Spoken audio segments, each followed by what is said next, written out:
IT job కోసం try చేస్తున్నారా? Coding ట్యూటర్లో training తో పాటు stipend and 100% job guarantee. Hello, welcome to Suman TV. Singareddy Venkata Satish Kumar Reddy alias Vempalle Satish. ఈ పేరు వినగానే అందరికీ కూడా ఉమ్మడి కడప జిల్లా పులివెందల రాజకీయం గుర్తుకొస్తుంది. అంటే పులివెందల అంటే వైఎస్ఆర్, వైఎస్ఆర్ అంటే పులివెందల. అలాంటి బ్రాండ్ ఉన్న వైఎస్ఆర్ కుటుంబంతో వేంపల్లె సతీష్ గారు 30 సంవత్సరాలుగా రాజకీయంగా డి అంటే డి అంటూ ఒక పోరాటమే చేశారు. ఎలాగైనా ఆ ప్రాంతం నుంచి ఎమ్మెల్యే కావాలి, తనకంటూ ఒక బ్రాండ్ను క్రియేట్ చేసుకోవాలి, అది కూడా వైఎస్ఆర్ కుటుంబం పైనే గెలవాలి అన్న ఒక కసితో ఆయన పెద్ద ఎత్తున రాజకీయం కూడా చేశారు. అయినప్పటికీ కూడా ప్రతిసారి 4 సార్లు పోటీ చేసిన వైఎస్ కుటుంబంపై ప్రతిసారి ఓటమే ఎదురైంది తప్పితే ఆయన ఆకాంక్ష మాత్రం నెరవేరలేదు. అయితే ఒక్కటేడా సతీష్ రెడ్డి గురించి మనం మాట్లాడుకోవాలి. 2014 ఎన్నికలకు ముందు అంటే ఎలాగైనా వైఎస్ఆర్ కుటుంబానికి ఆదరణగా ఉన్న ఓటు బ్యాంకును గండి కొట్టాలి, తనకు పాజిటివ్గా ఉన్న ఓటు బ్యాంకును తన వైపుకు తిప్పుకోలేని ఉద్దేశంతో పులివెందల నియోజకవర్గంలో ప్రతి ఎకరాకు గాలేరు నగరి సుజల స్రవంతి ద్వారా కృష్ణమ్మని తీసుకొచ్చి ప్రతి ఎకరాకు నీరు అందిస్తాను, అలా తీసుకువచ్చేంత వరకు గడ్డము తీయను, హెయిర్ కటింగ్ చేసుకుంటూ తన క్షవరం చేసుకోనంటూ శపథము చేసి మరీ 2014 ఎన్నికల ముందు వరకు సతీష్ గారు గడ్డం పెంచుకొని ఒక సాధువులాగా, ఒక స్వామీజీలాగా మారిపోయారు. అయితే 2014లో విభజిత ఆంధ్రప్రదేశ్లో తెలుగుదేశం పార్టీ అధికారంలోకి వచ్చిన వెంటనే సతీష్ రెడ్డి గారి డిమాండ్ మేరకు చంద్రబాబు నాయుడు గారు కృష్ణమ్మను పులివెందలకు తీసుకురావడము, ఆ తర్వాత సతీష్ రెడ్డి గారు తన గడ్డాన్ని జుట్టుని కత్తిరించుకొని బహిరంగ సభలో అంటే ఆనాటి ముఖ్యమంత్రి చంద్రబాబు నాయుడు గారికి పాదాభివందనం చేస్తూ తమ రుణం తీర్చుకోలేనంటూ పొగడతలతో ముంచెత్తారు. సీన్ కట్ చేస్తే ఈ రోజు అంటే ఒకనాడు వైఎస్ఆర్ కుటుంబంపై పైచేయి సాధించాలనే కసితో, ఎందుకంటే వైఎస్ రాజారెడ్డి హత్య విషయంలో ఆరోపణలు ఎదుర్కొన్న సతీష్ రెడ్డి ఆ తర్వాత ఎలాగైనా వైఎస్ కుటుంబంపై పైచేయి సాధించాలని ఎంతో పోరాటం చేసిన ఆయన ఈరోజు సీన్ కట్ చేసి వైఎస్ఆర్ కాంగ్రెస్ పార్టీ రాష్ట్ర ప్రధాన కార్యదర్శిగా నియమితులయ్యారు. అసలు ఏం జరిగింది? తెలుగుదేశం పార్టీ ఆయనను గుర్తించి ఆయన కోరిక మేరకు పులివెందలకు కృష్ణమ్మను తీసుకురావడమే కాకుండా ఆయనను ఎమ్మెల్సీ చేసి డిప్యూటీ చైర్మన్ కూడా చేసిన తెలుగుదేశం పార్టీని కాదని ఈరోజు వైఎస్ఆర్ కాంగ్రెస్ పార్టీలో ఎందుకు చేరారు? ఆ రోజు నచ్చిన వైఎస్ కుటుంబం ఈరోజు ఎందుకు నచ్చింది? అసలు ఏం జరిగింది ఏంటి అన్న వివరాలు తెలుసుకోవాలంటే ఈరోజు మన స్టూడియోకి వస్తున్నారు వేంపల్లె సతీష్ రెడ్డి గారు. వచ్చిన వెంటనే కథలోకి వెళ్ళి అన్ని వివరాలు మీకు తెలియజేస్తా. ఓకే, నమస్తే సతీష్ రెడ్డి గారు. సతీష్ రెడ్డి గారిని 2014 ఎన్నికలకు ముందు నేను చూసినప్పుడు ఒక సాధువులా కనిపించారు నాకు. అంటే ఇంత గడ్డము పెట్టుకొని ఒక యోగిలా కనిపించారు. ఈరోజు చాలా స్మార్ట్గా ప్యాంటు షడా జిబ్బా వేసుకొని, లెజెండ్ జిబ్బా అంటాం మేము దాన్ని, చాలా స్మార్ట్గా కనిపిస్తున్నారు. ఇంత స్మార్ట్గా మారడానికి కారణం ఏంటో మీరు చెప్తారా? ఎప్పటికి కూడా ప్రజల్లో నీట్గా కనపడడం, మంచి గ్లామర్గా కనపడడం ఎవరికైనా కూడా హర్షిస్తారు. కళ్ళకు ఎవరికి చూసినా కూడా మన వ్యక్తిత్వం కంటే కూడా మన చూపులు కూడా చాలా ముఖ్యం. ఆ రోజుల్లో ఒక దీక్ష తీసుకొని ఆ ప్రాంతానికంతా నీళ్లు రావాలని చెప్పి, మా పులివెందుల ప్రాంతానికంతా కూడా నీళ్లు రావాలని చెప్పి, ఆ నీళ్లు వచ్చేదానికి ఒక కమిట్మెంట్తో చేస్తే తప్పితే కాదని చెప్పి ఆ రోజు ఆ గడ్డం తీయకుండా ఉండడం కానీ, ఆ ఎంటికలు పెంచుకోవడం కానీ, అవన్నీ ఎందుకైనా అంటే ఒక బాధ్యత నాకు గుర్తుండాలి. నేను ఒక కార్యక్రమం చేసేటప్పుడు ప్రతి నిమిషము నాకు నా మీద నాకే ఒక ప్రెషర్ అనేది క్రియేట్ కావాలా.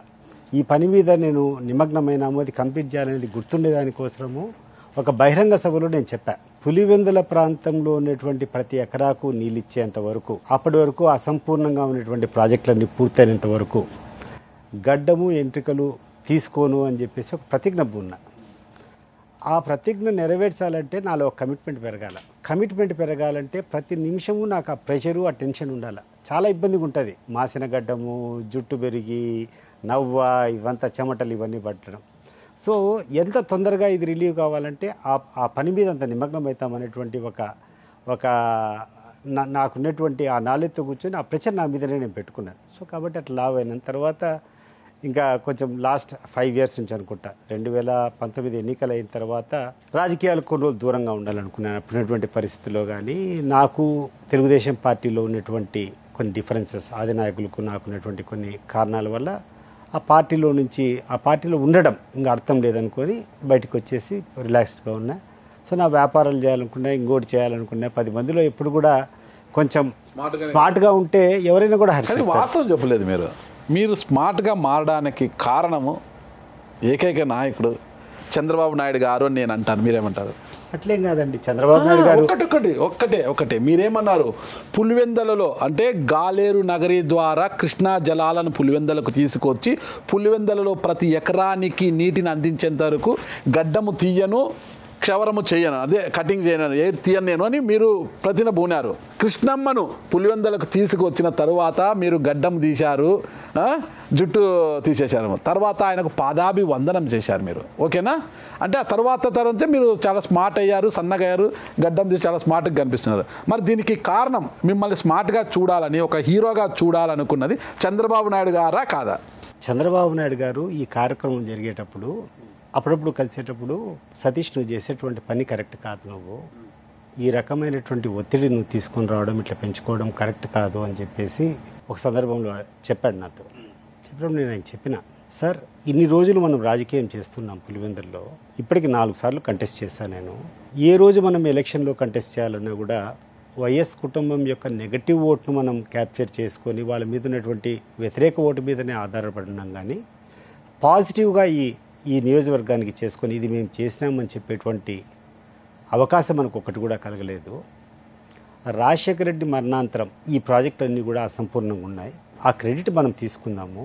ఆ క్రెడిట్ తీసుకునేదానికి ప్రజలకు కూడా కనపడాలి కదా. ఇప్పుడు ఈరోజు మీరందరూ కూడా మాట్లాడుతున్నారు, ఆ నీళ్లు తీసుకుని వచ్చినటువంటి క్రెడిట్ నాకు ఎక్కడ చూసినా కూడా ఉంది, రాష్ట్రంలో ఉంది, ప్రాంతంలో ఎక్కడైనా ఉంది.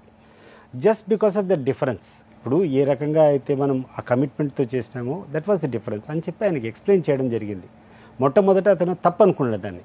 చంద్రబాబు నాయుడు గారు నువ్వు చేసేటువంటి ఒత్తిడి, నువ్వు చేసేటువంటి ప్రెషర్, ఇటువంటి కార్యక్రమాలు మంచిది కాదు, నువ్వు ఎట్లా ప్రెషర్ చేయగలుగుతావు ముఖ్యమంత్రిని ఇట్లా చేసి అంటే, నేను వివరణ ఇచ్చుకున్న తర్వాత అతను కూడా ఓకే అని చెప్పేసి ఇచ్చాడు. And definitely he cooperated. ఆయన తెలుగుదేశం పార్టీలో ఉన్నటువంటి అప్పుడున్నటువంటి ఇరిగేషన్ శాఖ మంత్రి ఉమామహేశ్వరరావు కూడా ప్రత్యేక ధన్యవాదాలు. ఎందుకంటే చంద్రబాబు నాయుడు గారితో అప్పుడప్పుడు మాట్లాడుతున్నా కూడా నిత్యం ఆ ప్రాజెక్టులు కంప్లీట్ అయ్యేదానికి నేను ఉమామహేశ్వరరావు గారు ఇరిగేషన్ మినిస్టర్గా ఆయన దగ్గరికి పోవడం, ఆయన పూర్తి స్వేచ్ఛ ఇవ్వడం, ఆ ప్రాజెక్టులు కంప్లీట్ అయ్యేదానికి ఆ అధికారితో మాట్లాడేటప్పుడు కానీ ఇంకోటి కానీ ఆయన ఇచ్చినటువంటి స్వేచ్ఛ, ఆయన ఇచ్చినటువంటి కోఆపరేషన్ వల్ల చేసినాము. అండ్ చంద్రబాబు నాయుడు గారి కాంట్రిబ్యూషన్ కూడా చాలా ఉంది. ఎందుకంటే ముఖ్యమంత్రిగా ఆయన ఇబ్బంది మనం చేసేదానికి లేదు. ఉమామహేశ్వరరావు గారు కూడా ఇచ్చిండేవారు కాదు ఆయన నో అంటే. డెఫినెట్లీ దెర్ ఈస్ ఆ నీటి విషయం వరకు పులివెందులకు నీళ్ళు వచ్చేదానికి, నాకు ప్రత్యేకమైనటువంటి పేరు రావడానికి చంద్రబాబు నాయుడు గారు చాలా సహకరించారు. తొలి నుంచి కూడా మీరు రాజకీయాలు అడుగు పెట్టినప్పటి నుంచి కూడా దాదాపు 30 సంవత్సరాలు అనుకుంటా మీరు వైఎస్ కుటుంబంతో డి అంటే డి అని పోరాటం చేశారు. మీరు రాజకీయంగా కావచ్చు, వ్యక్తిగతంగా డి అంటే డి అని పోరాటం చేస్తూ మరోవైపు నీళ్లు కూడా తీసుకొచ్చారు. అంటే 30 సంవత్సరాలకు పైగా వైఎస్ కుటుంబంతో పోరాటం చేసిన మీరు ఈరోజు ఆ కుటుంబంతో కలిసి వైఎస్ఆర్ కాంగ్రెస్ పార్టీలో కొనసాగారు.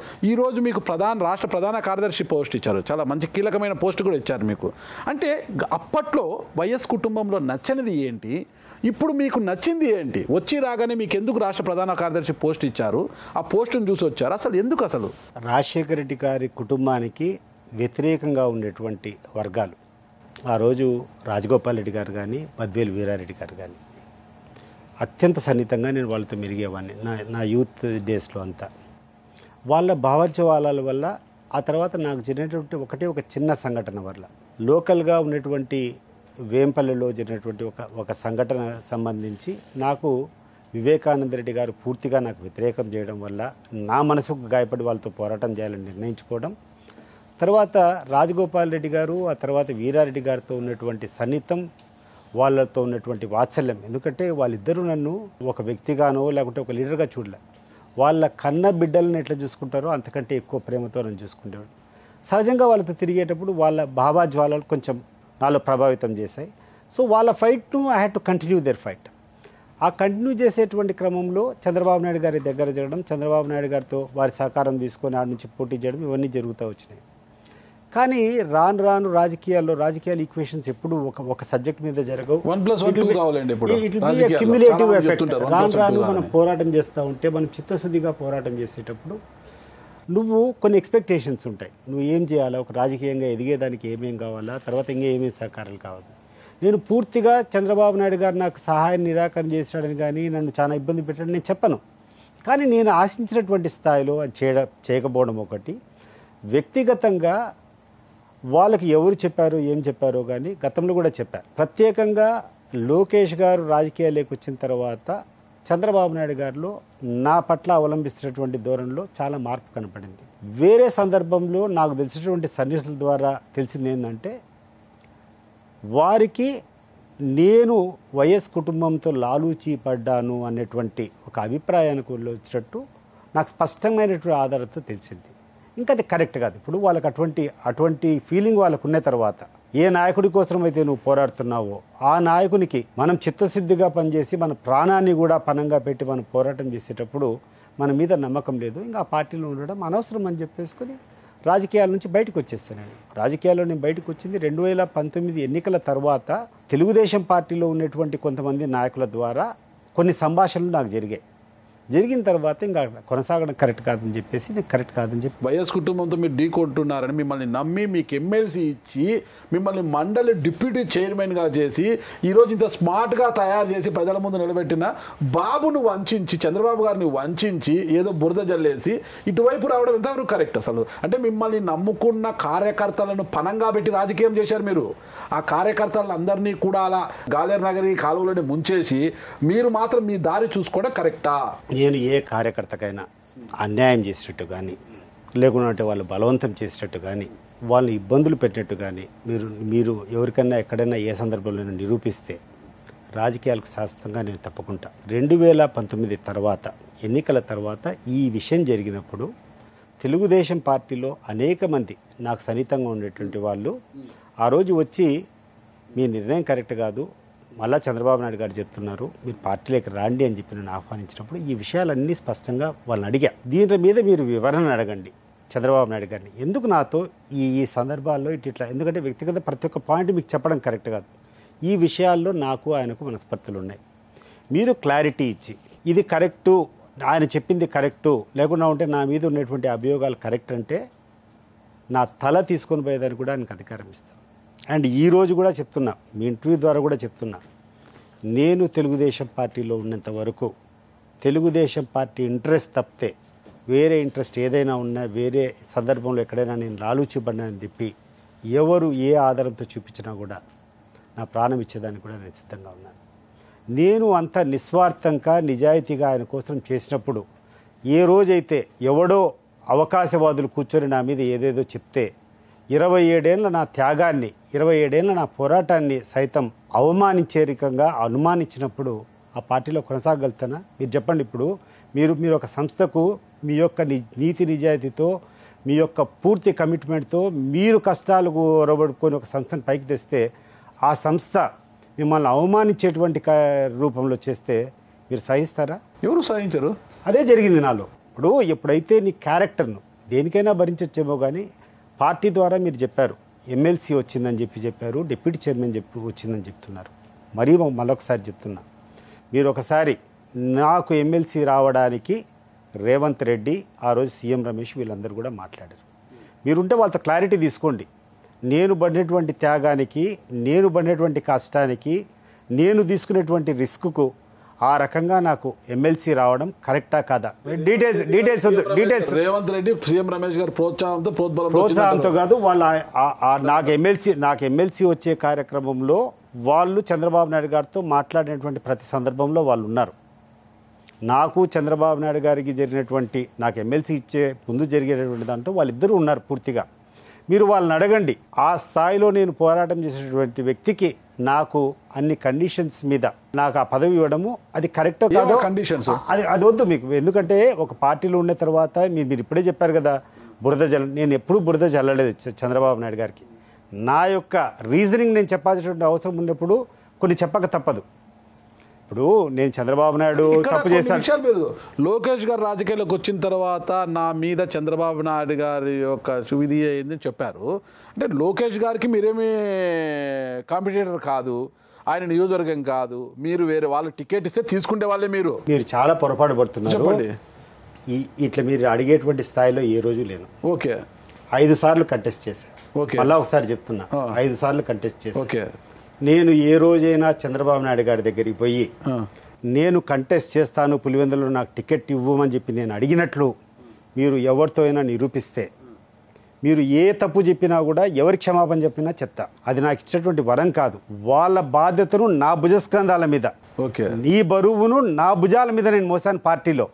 ఈరోజు పార్టీ ఆ స్థాయిలో పులివెందులో ఉందంటే నేను పెంచినటువంటి పార్టీ, నేను కష్టాలకు నష్టాలకు ఒరబడి నేను కార్యకర్తలందరినీ సమీకరించి ప్రతి ఒక్క గ్రామ స్థాయి నుంచి పార్టీలు పెంచినటువంటి విధానం వల్ల ఈరోజు ఆ పార్టీ ఉంది. నేను ఏ రోజు పెంచి పోషించిన ఆ పార్టీలో ఉన్న సభ్యులంతా మీ వెంట ఉన్నారా?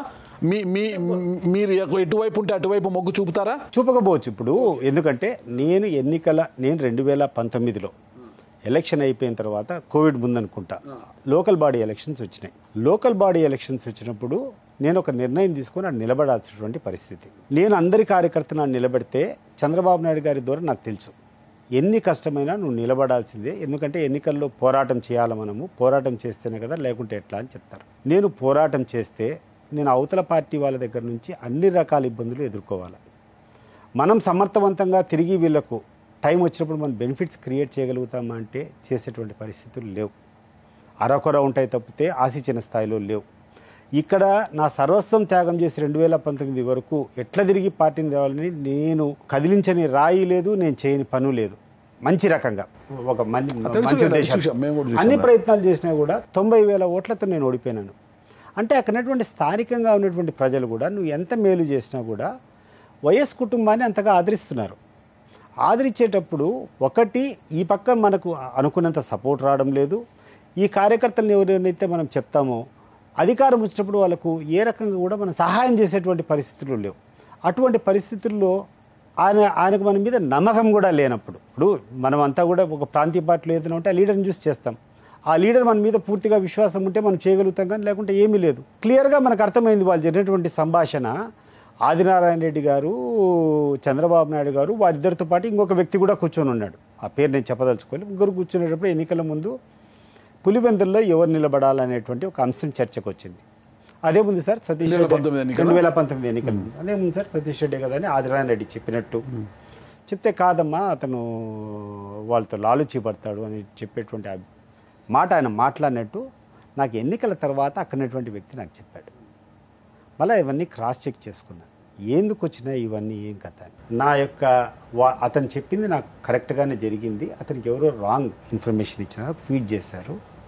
సో ఇంకా మనం అక్కడ ఉండడం కరెక్ట్ కాదు. మిమ్మల్ని తప్పించి బీటెక్ రవి గారికి సీట్ ఇచ్చారు అక్కడ? నన్ను తప్పించేం లేదు. నేను 2020లో బయటకు వచ్చాను, 2024లో రవి చేశాడు. నేను బయటకు వచ్చిన తర్వాత మళ్ళీ ఆయన ఎమ్మెల్సీగా ఉన్నారు, ఆయనకు ఇన్ఛార్జిగా ఇచ్చారు, ఆయన కొనసాగించారు. 2019లో మీరే కదా? 2019లో నేనే పోటీ 90,000 మెజార్టీ వచ్చింది. 90,000 మెజార్టీ. 24లో బీటెక్ రవికి.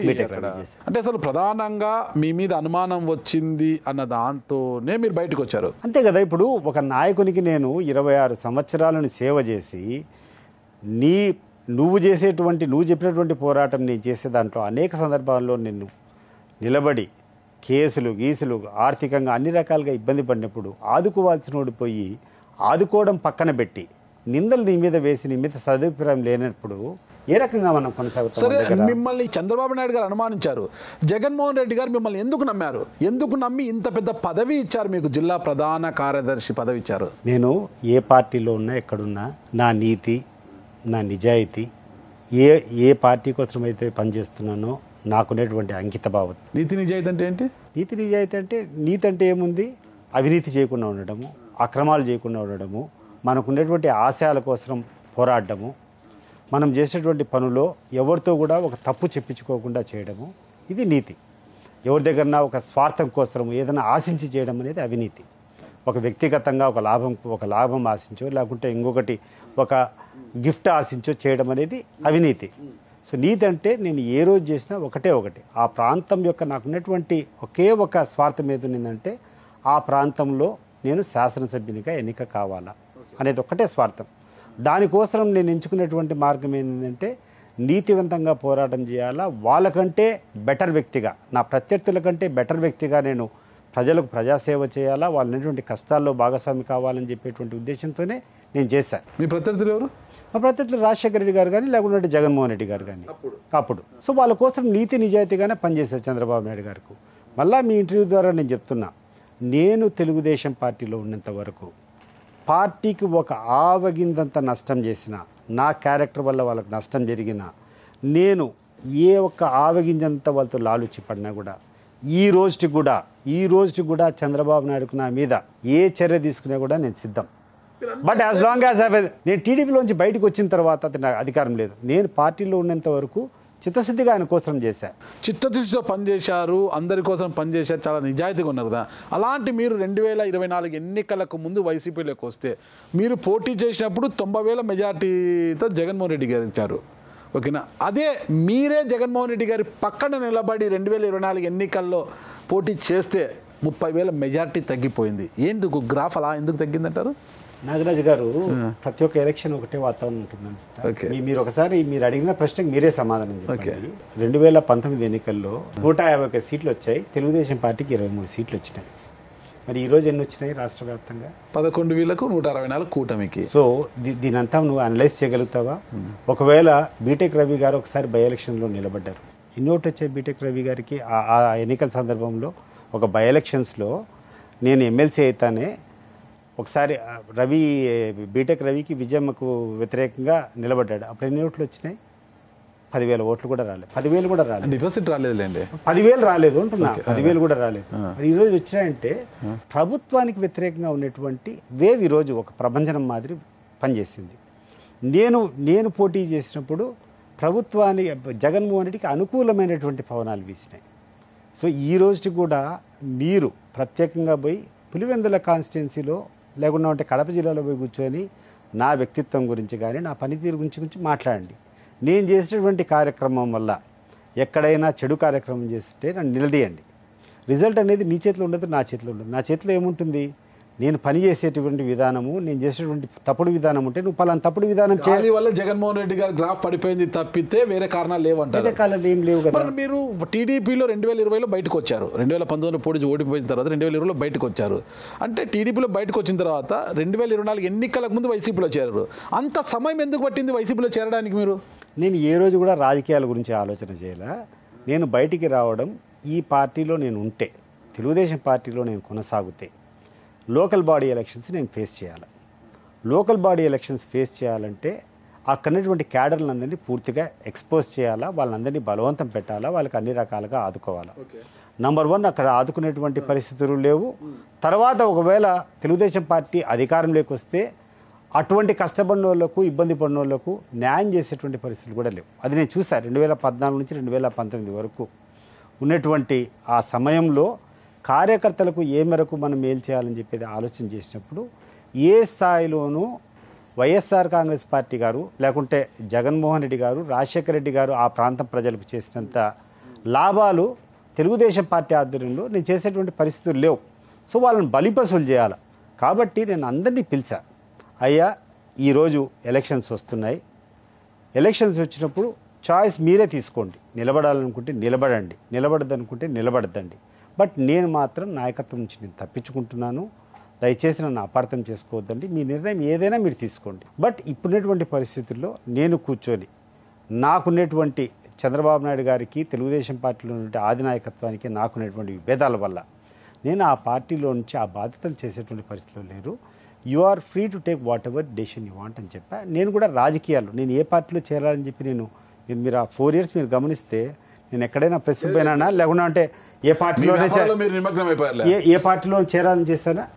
నా పనున్న వ్యక్తిగత పనులు. ఎందుకంటే నేను చాలా చిన్న వయసు నుంచి 27-28 సంవత్సరాలు తెలుగుదేశం పార్టీలో యాక్టివ్గా పనిచేసేటువంటి కార్యక్రమంలో నా ఫ్యామిలీ లైఫ్ కానీ, నా బిజినెస్ లైఫ్ కానీ అన్నీ పోగొట్టుకున్నాను. సో అవన్నీ కూడా కవర్ చేయాలని చెప్పేసి నా ఫ్యామిలీతో కొంచెం టైం గడపాలి, ఇంకోటి గడపాలని చెప్పి ఫ్రీగా కూర్చున్నా 4 years వరకు కొనసాగింది. ఎన్నికల ముందు జగన్మోహన్ రెడ్డి గారు కొంతమందిని పంపించారు. ఎందుకు ఆయన ఖాళీగా ఉండడము, మన పార్టీలోకి వస్తే బాగుంటుంది కదా, అన్ని రకాలు కూడా ఆయన గౌరవిస్తాము, ఒకసారి మాట్లాడండి అని చెప్పి అక్కడటువంటి రీజనల్ కోఆర్డినేటర్స్ రామ్ సుబ్బారెడ్డి గారు గతంలో తెలుగుదేశం పార్టీలో కూడా మంత్రిగా ఉన్నారు, ఆ తర్వాత సురేష్ కుమార్ అని చెప్పేసి మా మాజీ ZP చైర్మన్, ప్రస్తుత కడప మేయర్, వాళ్ళిద్దరిని నా దగ్గర పంపించడం జరిగింది. సో ఆహ్వానిస్తూ అండ్ లోకల్గా ఈ 4 years నుంచి చూసినప్పుడు కూడా రాజకీయం అలవాటునటువంటి కుటుంబం మాది. ప్రతి ఒక్కరూ ప్రతి నిమిషం కూర్చొని ఏదో ఒక ఆబ్లిగేషన్తో ఏ కష్టాలున్నా కూడా చెప్పుకునేటువంటి పరిస్థితుల్లో రాజకీయాలుగా యాక్టివ్గా ఏదో ఒక పార్టీలో లేకుండా ఉండడం వల్ల ప్రజలకు నా దగ్గర వచ్చేటువంటి వాళ్ళకు న్యాయం చేసేటువంటి పరిస్థితులు లేవు. కాబట్టి వాళ్ళు ఆహ్వానం చేసిన తర్వాత ఇట్స్ ఓకే అని చెప్పాను. తర్వాత రవి వచ్చినాడు నా దగ్గరికి, బీటెక్ రవి నా దగ్గరికి వచ్చినాడు. ఎట్లా అన్నా నువ్వు నాకు చేయకుంటే ఎట్లా అని. రవి నువ్వు చెప్పు, ఈ పరిస్థితులన్నీ నీకు కూడా తెలుసు, నాకు వాళ్ళకు ఉన్నటువంటి గ్యాప్ నీకు తెలుసు, ఈ పరిస్థితులు నాడికి రావడం కరెక్టా నువ్వు చెప్పు అని అన్నా. సార్ రవి కూడా నో ఆన్సర్. ప్రతి ఒక్కరికి తెలుసు, అది మా స్థానికంగా ఉన్నటువంటి తెలుగుదేశం పార్టీ కార్యకర్తల దగ్గర నుంచి లోకల్గా ఉన్నటువంటి తెలుగుదేశం పార్టీ లీడర్ల దగ్గర నుంచి ప్రతి ఒక్కరికి తెలుసు తప్పు నాదా లేకుండా ఉంటే తెలుగుదేశం పార్టీ లీడర్లని ప్రతి ఒక్కరికి కూడా తెలుసు. ఈరోజు కూడా మీరు ఎంక్వైరీ చేయండి, తప్పు నాది ఉంటే నేను చెప్తున్నాను, తెలుగుదేశం పార్టీలో ఉన్నంత వరకు తెలుగుదేశం పార్టీకి ఏమంతా ఒక వీసమంతా అన్యాయం చేసినా ఇబ్బంది చేసినా కూడా ఈ రోజుకి కూడా వాళ్ళకు పర్మిషన్ ఇస్తున్నాను నన్ను ఏ రకంగా కావాలంటే ఆ రకంగా శిక్షించేదానికి. గతంలో మీరు బీటెక్ రవి గారికి సహాయపడతానని ఒక మీటింగ్ లేదో చెప్పినట్టున్నారు కదా, మీరు సహాయపడతా అని చెప్పి అవకాశం ఉన్నప్పుడు ఒక ఇంటర్వ్యూలో మాట్లాడినప్పుడు 5 ఎన్నికలు నేను పోటీ చేసినప్పుడు ప్రతి ఒక్క ఎన్నికల్లో కూడా వాళ్ళ కుటుంబం నాకు సహాయం చేశారు. కానీ రాజకీయంగా నేను ఉండాలన్నప్పుడు ఆయన వేరే పార్టీలో ఉన్నారు, నా పార్టీలో ఉండదు. భగవంతుడు నాకు ఎప్పుడో ఒకసారి అవకాశం ఇస్తే తప్పకుండా వాళ్ళు రుణం తీర్చుకోవాలని చెప్పారు. అవకాశాలు అనేది ఎట్లొస్తే మనం చెప్పలేం కదా. ఇప్పుడు నేను జగన్మోహన్ రెడ్డి గారి కుటుంబం పైన 5 ఎలక్షన్లు పోటీ చేశా, మరి ఈరోజు వాళ్ళ పార్టీలోకి పోలేదా? సో భవిష్యత్తు ఎట్లా జరుగుతుందో చెప్పలేదు. But at the back of my mind ఎప్పుడు కూడా వాళ్ళ దగ్గర నుంచి ఎవరి దగ్గర నుంచి అయినా సహాయం తీసుకున్న తర్వాత వీళ్ళు ఉన్నప్పుడు ఎప్పుడో ఒకసారి తిరిగి మనం చేయాలనేటువంటి సహాయం పొందుతారేమో చూద్దాము. మీరు రాజారెడ్డి గారిని చూశారు యుక్త వయసులో ఉన్నప్పుడు, రాజశేఖర రెడ్డి గారిని చూశారు, ఆయనతో రాజకీయం చేశారు, ఆయన ప్రత్యర్థిగా పోటీ చేశారు. నాకు తెలిసి 4 సార్లు అనుకుంటారు రాజశేఖర రెడ్డి గారు, 3 సార్లు జగన్మోహన్ రెడ్డి గారు 2 సార్లు చేశారు. ఇప్పుడు జగన్మోహన్ రెడ్డి గారిని చూశారు, చూస్తున్నారు. అంటే రాజారెడ్డి గారిని మనం పక్కన పెడితే జగన్మోహన్ రెడ్డి గారి మనస్తత్వానికి ఆయన రాజకీయానికి, రాజశేఖర రెడ్డి గారి మనస్తత్వానికి రాజకీయం చాలా తేడా ఉంటుంది, అదందరికి తెలిసినదే. మరి జగన్మోహన్ రెడ్డి గారి యొక్క రాజకీయం గురించి, ఆయన మనస్తత్వం గురించి కూడా ఇప్పటికే చాలామంది రకరకాలుగా చెప్తుంటారు. ఎలా సర్వైవ్ అవుతామని మీరు వెళ్ళారు వైసీపీలోకి? నేను మీరు చెప్పినట్టు సర్వైవ్ అవుతాము కాలేమనేది ఆలోచన చేయలేదు. నేను రాజకీయాల్లోకి ఒక అవసరం అనేది ఉంది. ప్రజలు నన్ను వదిలిపెట్టేటువంటి పరిస్థితిలో లేరు. ఏ చిన్న కార్యక్రమం జరిగినా, ఏ ఇబ్బందులుగా వచ్చినా కూడా నా దగ్గరికి అప్రోచ్ కావడము, లేకుండా అంటే నేను ఆడినటువంటి అధికారులతో వాళ్ళతో వీళ్ళతో మాట్లాడి వాళ్ళకి సహాయం చేయమని చెప్పి అభ్యర్థించేటువంటి పరిస్థితిలో నేను ఉండా. రాజకీయాల్లో లేకుండా వాళ్ళని అభ్యర్థిస్తే అది నాన్ సీరియస్ అయిపోతుంది, దానివల్ల రిజల్ట్ అనేది ఎటువంటిది లేదు. నేను ప్రజలు నా దగ్గరికి రావద్దంటే కూడా వాళ్ళు రాకుండా ఆగే పరిస్థితి లేదు. ఏదో ఒక ప్లాట్ఫామ్ అయితే నేను ఎంచుకోవాలా, ఏదర్ తెలుగుదేశమా, లేకుండా ఉంటే వైఎస్ఆర్ కాంగ్రెస్ పార్టీనా, లేకుండా ఉంటే బీజేపీనా, లేకుండా ఉంటే జనసేన, ఏదో ఒక పార్టీ. నేను జాతీయ పార్టీ మర్చిపోయినారు, బీజేపీ అయిపోయిందా, కాంగ్రెస్ మర్చిపోయారు, కాంగ్రెస్ పార్టీనా, whatever it is. So Congress party అనేది ఈ 5 పార్టీలు ఉంటే ఈ 5 పార్టీలో ఏదో ఒక party చేరాల. YSR Congress party, Telugu Desam party మినహాయించి ఏ పార్టీలో చేరినా కూడా అది నాన్ సీరియస్ అయిపోతుంది, దానివల్ల ఎటువంటి ప్రయోజనం లేదు. జనసేనలోనే సీరియస్గా ఉండొచ్చు. జనసేనలో ఇప్పుడు సీరియస్ అయింది, కానీ నేను ఆ రోజు నిర్ణయం తీసుకునేటప్పటికి Janasena was the most non serious party. ఎందుకంటే ఆ రోజుల్లో అప్పుడున్నటువంటి దాంట్లో నాయకుడుగా ఉండేటువంటి అతను కూడా గెలవలేకపోయినటువంటి పరిస్థితి. ఆ తర్వాత నేను గమనించినట్టయితే ఆ సీరియస్నెస్ అప్పట్లో అతనికి కనపడలేదు. రాజకీయాల్లో ఓపిక, సహనం చాలా ఇంపార్టెంట్ కదా ఉంది. సో ఆ సహనము ఉండే దాంట్లో 2 పార్టీలు.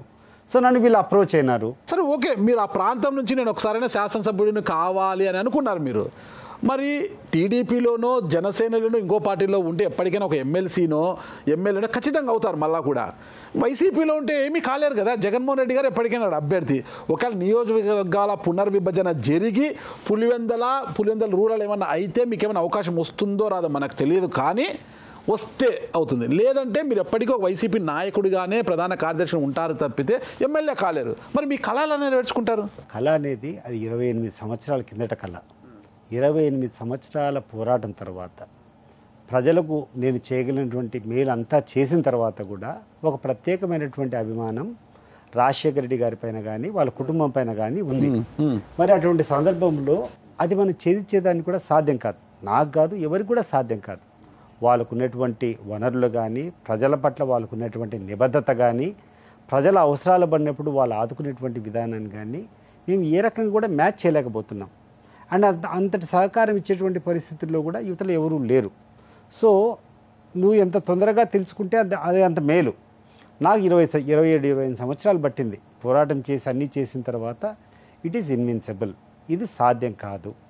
అండ్ ఇంకొకటి, పూర్తిగా చంద్రబాబు నాయుడు గారు నీకు ఒక ముఖ్యమంత్రి తానే ఆడ కూర్చొని అన్ని అధికారులు ఇస్తే అంతో ఇంతో వాడికి మ్యాచ్ కాగలుగుతాం. అప్పుడు కూడా అది కాలేం. ఇది నేనే క్యాండిడేట్ అనేటువంటి పరిస్థితిలో చంద్రబాబు నాయుడు గారు వాళ్ళ కుటుంబ సభ్యులు వచ్చి చేస్తే కూడా అక్కడ మనం రాజశేఖర రెడ్డి గారి ఇమేజ్ దాటాలంటే దాటలేం. మరి అటువంటి పరిస్థితులు అక్కడ కూర్చొని నా మీద నమ్మకం లేనప్పుడు ఏ రకంగా నేను పోరాటం చేయగలను? నేను పోరాటం చేయాలనేది నాకుంది, కానీ దేని చూసుకొని పోరాటాలా? నా దగ్గర సరైనటువంటి వనరులు ఉండాలా, ఆయుధాలు ఉండాలా. ఇప్పుడు ఒక ప్రత్యర్థి మీద పోటీ చేసేటప్పుడు గన్నులు బాంబులు కావాలా? గన్నులు బాంబులు కాదు, ఇప్పుడు జనానికి ఏం కావాలా? అక్కడటువంటి స్థానికంగా ఉన్నటువంటి నువ్వు ఎవరినైతే లీడర్లు అంతా ప్రోగ్ చేస్తావో వాళ్ళకి అన్ని రకాలుగా సహాయం చేయాలి కదా. జగన్మోహన్ రెడ్డి గారు కానీ రాజశేఖర రెడ్డి గారు కానీ వాళ్ళ తరపు నాయకులకు చేసినటువంటి లాభాలు మనం కూడా చేయకుండా ఉంటే నీకు ఎట్లా పబ్లిక్ సపోర్ట్ వస్తుంది? నీకు స్థానికంగా ఉన్నటువంటి వ్యక్తులకు అన్నటువంటి ఆయుధాలని కాదని చెప్పి 100% దాంట్లో డౌట్ ఏముంది? ఇప్పుడు ప్రతి ఒక్కడు కూడా వాడి స్వార్థం అనుకుంటుంది, వాని అవసరాలు అనుకుంటాయి. వాని అవసరాలకు ఎవడు బెటర్గా సపోర్ట్ చేయగలుగుతాడు, ఎవడి వల్ల ఎక్కువ లాభం పొందుతుందో వాళ్ళకు అనుకూలంగానే జరుగుతారు. బీట ఓటర్, బీట లీడర్, ఎవరైనా కానీ ఒక లీడర్ స్థాయిలో లీడర్ ఒకటి ఆశిస్తాడు, ఒక ఓటర్ స్థాయిలో ఒక ఓటర్ అట్లా ఆశిస్తాడు, ఒక సామాన్య ప్రజల స్థాయిలో వాళ్ళు అది ఎక్స్పెక్ట్ చేస్తాడు. ఇప్పుడు కొంతమంది డెవలప్మెంట్ ఓరియంటెడ్ ఉంటారు. ఈరోజు పులివెందుల నియోజకవర్గం ఒకసారి వచ్చి చూస్తారండి ఏ రకంగా ఉందో. ఆ రకంగా అభివృద్ధి చేసింది రాజశేఖర రెడ్డి గారు, జగన్మోహన్ రెడ్డి గారు ఇద్దరు చేశారు. రాజశేఖర రెడ్డి గారు ఆయన స్థాయిలో ఆయన చేశాడు, జగన్మోహన్ రెడ్డి గారు ఆయన స్థాయిలో ఆయన చేశాడు. ప్రతినిత్యం ఈరోజు ఒక ఆదర్శమైనటువంటి నియోజకవర్గం ఏ రకంగా ఉండాలంటే పులివెందులు ఎవరైనా చెప్పచ్చు. మీరు పులివెందులో ఉన్నటువంటి ఇన్ఫ్రాస్ట్రక్చర్ చూడండి, మెడికల్ కాలేజ్ కానీ, ఇంజనీరింగ్ కాలేజీలు కానీ, జేఎన్టీయూ కానీ, వేంపల్లిలో ఉన్నటువంటి IIIT కానీ, ప్రతి ఒక్క మండలంలో రాజశేఖర రెడ్డి గారు చదివే కదా. లేదు మెడికల్ కాలేజ్ జగన్మోహన్ రెడ్డి గారు కట్టారు. ఈరోజు బస్ స్టాండ్లు అన్నీ చెప్పేసి ఈరోజు మొత్తం ఆధునీకరణ అంతా కూడా పోలీస్ స్టేషన్లు కానీ ఇంకోటి అన్నీ జగన్మోహన్ రెడ్డి గారు చేశారు. ఈరోజు కొత్తగా రోడ్లన్నీ వైడనింగ్ అని చెప్పేసి కొత్త హైవేలన్నీ తీసుకొని రావడం జగన్మోహన్ రెడ్డి గారు చేశారు. రాజశేఖర రెడ్డి గారు GNSS గండికోట వరకు రాజశేఖర రెడ్డి గారే కదా రింగ్ రోడ్ ఒకటే పూర్తి చేసినారు. తర్వాత మిగతా రోడ్స్ అన్ని, మిగతా రేడియల్ రోడ్స్ అన్ని ఈ మధ్య కాలంలో బాగా జరిగాయి. ఇప్పుడు హైవే కూడా ఏది బెంగళూరు టు విజయవాడ ఉన్నటువంటి ఎక్స్ప్రెస్ హైవేని కూడా పులివెందుల మీదుగా తీసుకొని పోతున్నారు. సో అక్కడటువంటి వాటర్ స్కీమ్స్ కూడా GNSS వరకు రాజశేఖర గారు తీసుకొని పోతే వేంపల్లె ప్రాంతానికి చక్రాయపేట మండలానికి కూడా కావాల్సినటువంటి ఆ యొక్క సొరంగాల ద్వారా నీళ్లు తీసుకొని పోయి కాలేటిబాగ్ అనేటువంటి తీసుకొని పోయేటువంటి స్కీము జగన్మోహన్ రెడ్డి చేశారు. ఆ తర్వాత శిల్పారామం తీసుకొని చేస్తారు. మెడికల్ కాలేజ్ మీరు చూసినట్టు ఉంటుంది. ప్రతి ఒక్క మండలంలో పాలిటెక్నిక్ కాలేజెస్, జూనియర్ కాలేజెస్, ఆ తర్వాత నాడు నేడు విధానం పెట్టుకొని ఈరోజు మీరు ప్రతి ఒక్క మండలంలో ఉన్నటువంటి స్కూల్ యొక్క పరిస్థితి చూడండి ఒకసారి ఎంత అద్భుతంగా ఉన్నాయో. నాకు తెలిసి మేము చిన్నప్పుడు లారెన్స్ స్కూల్లో ఓడేలంటే చాలా అద్భుతమైనటువంటి స్కూల్ అనుకునే వాళ్ళం. ఈరోజు పులివెందుల్లో ఉన్నటువంటి అన్ని స్కూల్స్ ఆ స్థాయిలో ఉన్నాయి. మా వేంపల్లో ఉన్నటువంటి స్కూల్ ఒకసారి మీరు ఎప్పుడన్నా వేంపల్లికి వస్తే చూడండి ఏ స్థాయిలో ఉందో. సో డెవలప్మెంట్ అనేది జగన్మోహన్ రెడ్డి గారు కూడా ఏది కావాలని కూడా నియోజకవర్గం. జగన్మోహన్ రెడ్డి గారు పబ్లిక్ దూరంగా ఉన్న పులివెందుల అభివృద్ధి అయితే చేశారని చెప్తున్నారు. అభివృద్ధి చేశారు, అంతా చేసినా కూడా ఈ ఎన్నికల్లో జగన్మోహన్ రెడ్డి గారు పులివెందుల ప్రజలైతే మొటిక్కాయలు వేశారు. ఒక్క పులివెందుల వాసులే కాదు, రాష్ట్ర వ్యాప్తంగా మొటిక్కాయలు వేసి కూర్చోడితే 11 స్థానాలకు పరిమితం అయిపోయారు. అంటే దాని నుంచి కోలుకుంటారా అంటే ఆ పరిస్థితి కనిపించడం లేదనేసి రాజకీయ విశ్లేషకులు చెబుతున్నారు. అంటే జగన్మోహన్ రెడ్డి గారు తనకు ప్రతిపక్ష హోదా కావాలి అనేసి ఈరోజు యాచించే పరిస్థితికి వచ్చారు. కోర్టులకు వెళ్తున్నారు, అసెంబ్లీలో అడుగుతున్నారు, అయ్యా నాకు ప్రతిపక్ష హోదా ఇవ్వండి అనేసి. అంటే హోదా అనేది ఇస్తే తీసుకునేది కాదు కదా, ప్రజలు ఇవ్వాలి. వైఎస్ రాజశేఖర రెడ్డి గారు తనయుడుగా ఆయన ఒక మాస్ లీడర్గా ప్రజలకు పరిచయం అయ్యారు. మాస్ లీడర్గానే వచ్చారు, ఆయన ఒక మాస్గానే ఉన్నారు. మాస్ లీడర్కి పవర్తో పనేముంది, పదవితో పనేముంది, హోదాతో పనేముంది, జనాల్లో ఉండాలి. ఆ రోజు అసెంబ్లీలో నేను కన్నెర్ర చేస్తే నీకు ప్రతిపక్ష హోదా ఉన్నదు అని చంద్రబాబు నాయుడు గారిని వార్న చేసిన జగన్మోహన్ రెడ్డి గారే ఈరోజు నాకు ప్రతిపక్ష హోదా ఉండాలి, ప్రతిపక్ష హోదాకి పరిమిత ఎమ్మెల్యేలతో సంబంధం లేదు, ఇవన్నీ మీరు పెట్టుకునే చట్టాలు అని మాట్లాడడం కరెక్టా? ఈ పరిస్థితులు ఇంత గందరగోళంలో ఉన్న జగన్మోహన్ రెడ్డి గారు నాకు ప్రతిపక్ష హోదా ఇవ్వండి బాబో అని అడిగే జగన్మోహన్ రెడ్డి గారు పార్టీ ఏ విధంగా అప్లిఫ్ట్ అవుతుంది, బౌన్స్ బ్యాక్ అవుతుందని మీరు ఆలోచనతో ఉన్నారు? ప్రతిపక్ష హోదా అనేది అసెంబ్లీలో ఏదైనా విషయాలు వచ్చినప్పుడు కానీ, అసెంబ్లీలో జరిగేటువంటి చర్చలు జరిగినప్పుడు కానీ టైం అలొకేషన్, నేను కూడా డిప్యూటీ చైర్మన్ ఉండేటప్పుడు ఒక ప్రశ్నకు మాట్లాడేదానికి ఒక అపోజిషన్ లీడర్ మాట్లాడేదానికి చాలా తేడా ఉంటుంది. రాష్ట్రంలో జరిగినటువంటి ఎన్నికల్లో 40% పైన ఓటింగు వైఎస్ఆర్ కాంగ్రెస్ పార్టీకి వచ్చింది. 40% పైగా వచ్చిందా? 40%మే కదా. Okay, what ever it is 40% దగ్గరలో ఎవరూ లేరు. ఓకే, ఎవరు లేరు కదా. తెలుగుదేశానికి ఎవరు లేరు కాదు, కూటమి వర్సెస్ వైసీపీ. కూటమి వర్సెస్ వైసీపీనే కాదు, కాంగ్రెస్ కూడా ఆడ పోటీ చేసింది. ఆ తర్వాత what ever it is party కదా, నేషనల్ పార్టీనే కదా. మీరు ఆ పేరు చెప్పడానికే మర్చిపోయినా. మీరు ఆ పార్టీ పోటీ ఉంది. రెండు పార్టీలు నోట్ల కట్టలతో పోటీ చేశాయి. నోట్ల కట్టలు లేని చిన్న చిన్న ఏమైనా కానీ అదే నేను చెప్పేది. 40% ఓట్లు వచ్చినప్పుడు సీట్ల స్థానంలో తక్కువ రావచ్చు, 11 సీట్లే రావచ్చు. అది that might be below 10%. But ఓట్ల శాతం తీసుకున్నప్పుడు 40%. We have to address the voices of this 40% of the people. And సమర్థవంతంగా చేయాలంటే ప్రతిపక్ష హోదా ఉన్నప్పుడే నీకు అసెంబ్లీలో ఆ యొక్క మాట్లాడేదానికి అవకాశం కానీ ఇంకోటి కానీ ఉంటుంది. ప్రజల సమస్యలు చెప్పుకునేదానికి ఆ హోదా ఇమ్మని చెప్పి అడిగాను తప్పితే మాకేదో ఫెసిలిటీస్ ఇమ్మని చెప్పో, లేకుంటే మాకేదో సౌకర్యాలు క్రియేట్ చేయమని చెప్పో కాదు. ప్రజల కోసం పోరాటం చేసేటప్పుడు అసెంబ్లీ వేదికగా మాట్లాడాల్సినప్పుడు ఆ యొక్క టైం స్లాట్ కానీ ఆ యొక్క విలువలు కానీ ప్రతిపక్ష హోదా నాయకుడికి ఉండేటప్పుడు వచ్చేటువంటి టైము నీకు మామూలుగా రికగ్నిషన్ లేనప్పుడు రాదు. అది మీ అందరికీ కూడా తెలిసినటువంటి విషయమే. జగన్మోహన్ రెడ్డి మాకు వద్దు అని పీక్ అవతల పడేశారు ప్రజలు. ప్రతిపక్ష హోదా కూడా ఇవ్వము, నీకు అసలు నాకు అవసరం లేదు. కానీ అదే జగన్మోహన్ అల్లా ప్రజల్లోకి వెళ్ళి ఏదైతే 2019 ఎన్నికలకు ముందు పాదయాత్ర చేసి, అంతకుముందు ఓదార్పు యాత్రలు చేసి ప్రజల మన్ననలు ముందు ప్రజానాయకుడిగా గుర్తించి ముఖ్యమంత్రి కుర్చీలో కూర్చున్నారు కదా. హోదాతో చట్టసభల్లో లేకపోయినా ప్రజాసభల్లో పాల్గొను, ప్రజల్లో తిరుగు, మళ్ళా నాయకుడిగా ఎదుగు, ప్రజల చేత మళ్ళా ప్రతిపక్ష హోదా కాదు ముఖ్యమంత్రి కుర్చీని అధిష్ఠించు. అంతేగాని అడగడం ఏంటి? మీకు క్లియర్గా నేను చెప్పాను ద డిఫరెన్స్ బిట్వీన్ కాదు అసెంబ్లీ వేదిక మాట. నాగరాజు గారు మీకు అన్ని విషయాలు కూడా మీకు తెలుసు. ప్రజలు వద్దనుకున్నారండి. ప్రజలు వద్దనుకునేది ఏది? ఓన్లీ 60% ఆఫ్ ది పీపుల్ వద్దనుకున్నారు. 40% 40% అయితే ఓట్లు వచ్చినాయి కదా. 1% అయినా కూడా ఎవరు ఓడిపోవచ్చు. అధిక శాతం వద్దనుకున్నారు కదా. ప్రజల్లోకి రామానండి, మాస్ లీడర్ కదా, ప్రజల్లోకి రామానండి, ప్రజల చేత ఎన్నుకోబడి డైరెక్ట్ గా సీఎం కుర్చీలో కూర్చోమనండి. ఎవరు వద్దన్నారు? అదే కార్యక్రమం జరుగుతూ ఉంది. ఆ కార్యక్రమాలు చేసేటప్పుడు ప్రజల యొక్క వాయిసెస్, ప్రజల యొక్క ఇబ్బందులు చెప్పేటప్పుడు అసెంబ్లీ వేదికగా జరిగేటువంటి చర్చల్లో ప్రతిపక్ష హోదాకు ఉన్నటువంటి ఆ సమయము మిగతా వాళ్ళకి ఇవ్వరు కాబట్టి దాన్ని కూడా మాకు అర్హత ఉంది.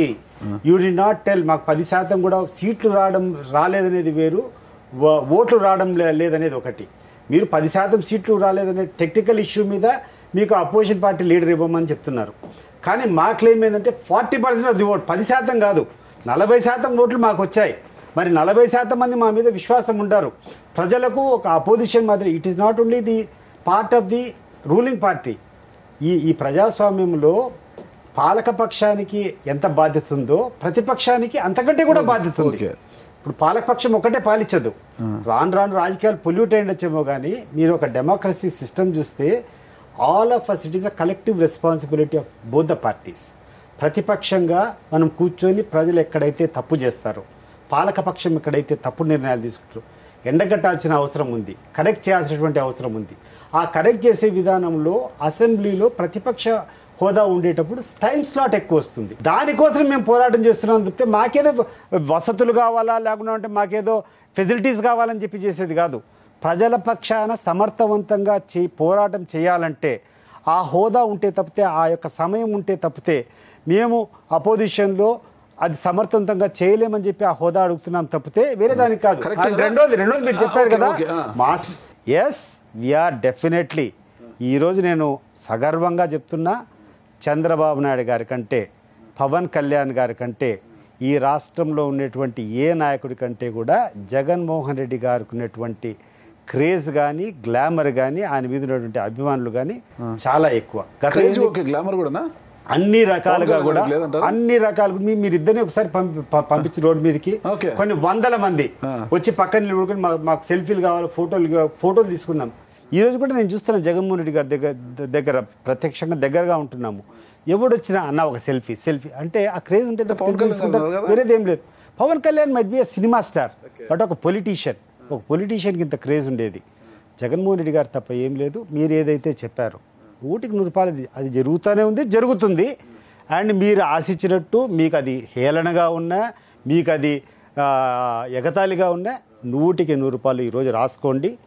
వచ్చే ఎన్నికలు ఎప్పుడు జరిగినా whatever it is, sambar రాసుకోవాలనుకున్నా ఇంకోటి రాసుకోనన్నా కూడా మీకు అదే చెప్తున్నా కదా, మీకు హేళనగా ఉన్నా మీకు అది వేరే రకంగా ఉన్నా ఎప్పుడు ఎన్నికలు జరిగినా కూడా మళ్ళా జగన్మోహన్ రెడ్డి గారు ముఖ్యమంత్రి కావడం ఖాయం. ఈరోజు జగన్మోహన్ రెడ్డి గారిని ఓడించడం కోసం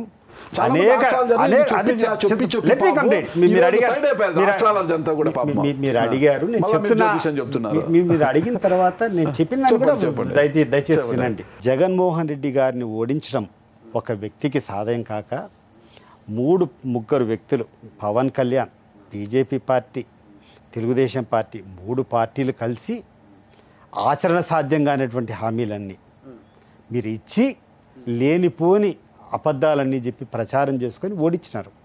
ఓడించిన మరుసటి రోజు నుంచి కూడా ఈరోజు వాళ్ళకి అర్థమవుతా ఉంది ప్రజల యొక్క అభిప్రాయం ఎవరిపైన ఉంది, ఏ రకంగా జగన్మోహన్ రెడ్డి గారికి వేసింది వాళ్ళకి తెలుసు. సో మీకు ఎవ్వరికి నమ్మకం లేకుండా 100% నేను చెప్తున్నాను, ఎప్పుడు ఎన్నికలు జరిగినా ఇట్ నాట్ బి 2029, ఒక సంవత్సరం తర్వాత ఎన్నికలు జరిగినా, 2 సంవత్సరాల తర్వాత ఏదైనా కారణాల తర్వాత ఎన్నికలు జరిగినా కూడా జగన్మోహన్ రెడ్డి గారు మళ్ళా ప్రజల యొక్క అభిమానంతో ఆదరణతో ముఖ్యమంత్రి కావడం ఖాయం. ఈరోజు అధికారం వచ్చినటువంటి ఈ మిత్రపక్షాలు ఎవరైతే కూటముందో ఆచరణ కాని అసత్యాలు అబద్ధాలన్నీ ఆశలన్నీ ప్రజల్లో క్రియేట్ చేసి వచ్చిందే తప్పితే వేరేది కాదు. ఈరోజు మళ్ళా చెప్తున్నాను, మీరు చెప్పినటువంటి హామీలు అన్నీ మా దగ్గర ఉన్నాయి.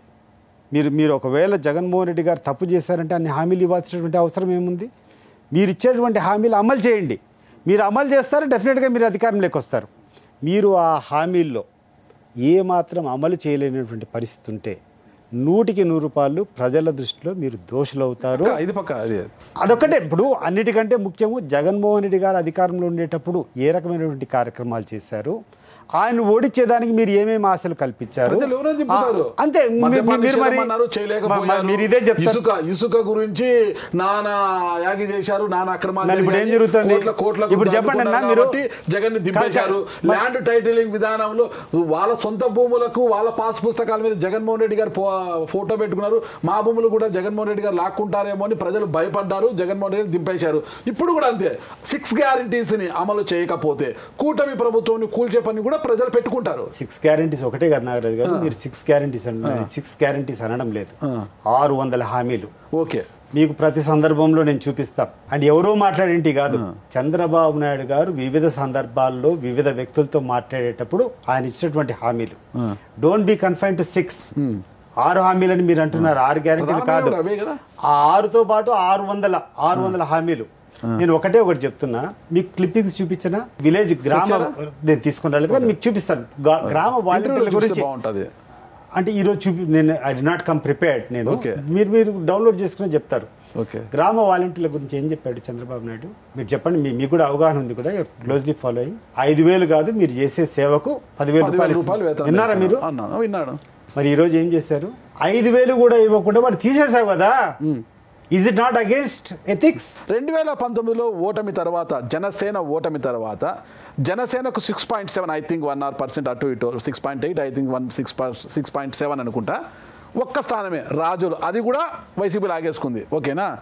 ఏ హోదా ఉందని పవన్ కళ్యాణ్ గారు రాష్ట్రంలో జరుగుతున్న అవినీతి అక్రమాల గురించి కావచ్చు, ప్రజా సమస్యల మీద కావచ్చు, ప్రజల్లో ఉంటూ పోరాటం చేశారు. ఏ హోదాతో పోరాటం చేశారు? ఒక పార్టీ నాయకుడిగా చేశారా, ప్రతిపక్ష నాయకుడిగా చట్టసభలో మాకు ప్రతిపక్ష హోదా ఉందని చేశారా? ఈరోజు ప్రజలు నచ్చి మెచ్చి 100% స్ట్రైక్ రేటుతో 2 ఎంపీలు 21 ఎమ్మెల్యేలు పోటీ చేస్తే 100% స్ట్రైక్ రేటుతో ఆయనను తీసుకెళ్లి అసెంబ్లీలో కూర్చోబెట్టారు. ఈరోజు డిప్యూటీ సీఎం అయ్యారు. ఇది ఒక అంశం.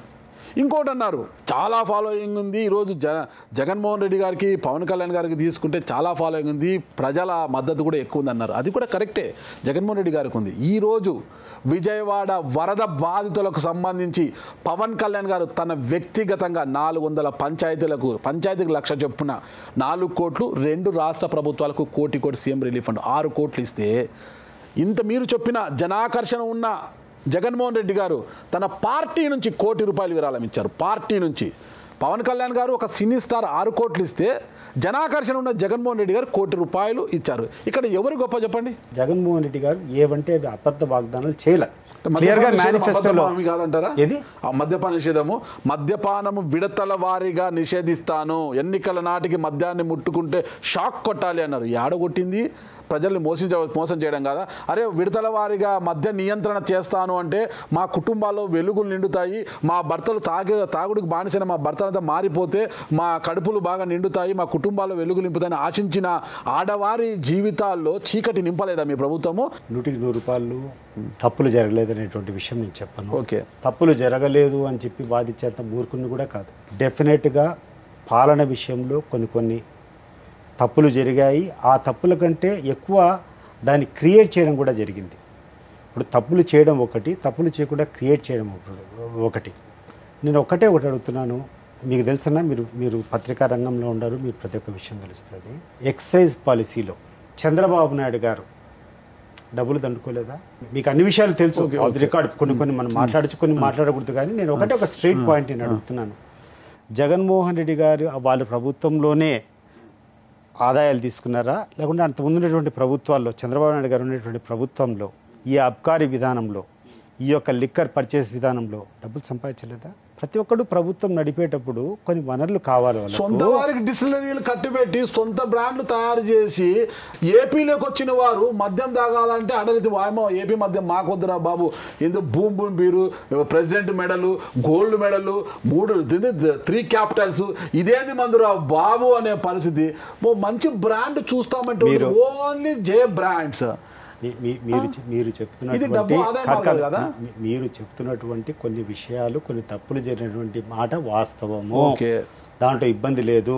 That is one of the factor for the defeat of YSR Congress party. నేను 100కి 100 ఇప్పుడు ఒప్పుకోకుండా ఏం రామండి. ఇప్పుడు తప్పు చేసినప్పుడు తప్పు చేయలేదని చెప్పడం వల్ల ఏ రకమైనటువంటి లాభం జరుగుతుంది?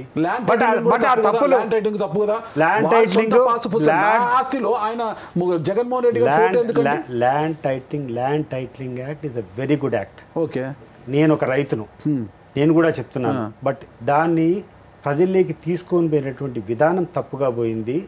ఏ రకంగా అయితే కొంతమంది కూర్చొని ఆయన మెప్పు పొందాలని చెప్పి, జగన్మోహన్ రెడ్డి గారి మెప్పు పొందాలని చెప్పి ఆ ఫోటో పెట్టాలనుకోవడము, లేకుంటే అది చేయాలనుకోవడము, ప్రజల్లో కన్ఫ్యూజన్ క్రియేట్ చేయాలనుకోవడము, అది రాంగ్గా పోయింది. ఎవరో చెప్తే జగన్మోహన్ రెడ్డి గారు ఎలా ఫాలో అవుతారు? రాష్ట్ర ముఖ్యమంత్రిగా ఆ మాత్రం ఆలోచించారా? మీరు ఒక రైతు కదా, మీ పాస్ పుస్తకంలో జగన్మోహన్ రెడ్డి గారి ఫోటో పెడితే మీరు ఒప్పుకుంటారా? తప్పేముంది? ఆయన ప్రభుత్వం ఇస్తున్న సంక్షేమ పథకం కాదు ఫోటో పెట్టుకోవడానికి. సార్ ఒక్కటి, ప్రభుత్వం ఇచ్చే జగనన్న కాలనీలో కావచ్చు, ప్రభుత్వం ఇచ్చే సంక్షేమ పథకాలకి ముఖ్యమంత్రి గారి ఫోటో పెట్టుకోవచ్చు.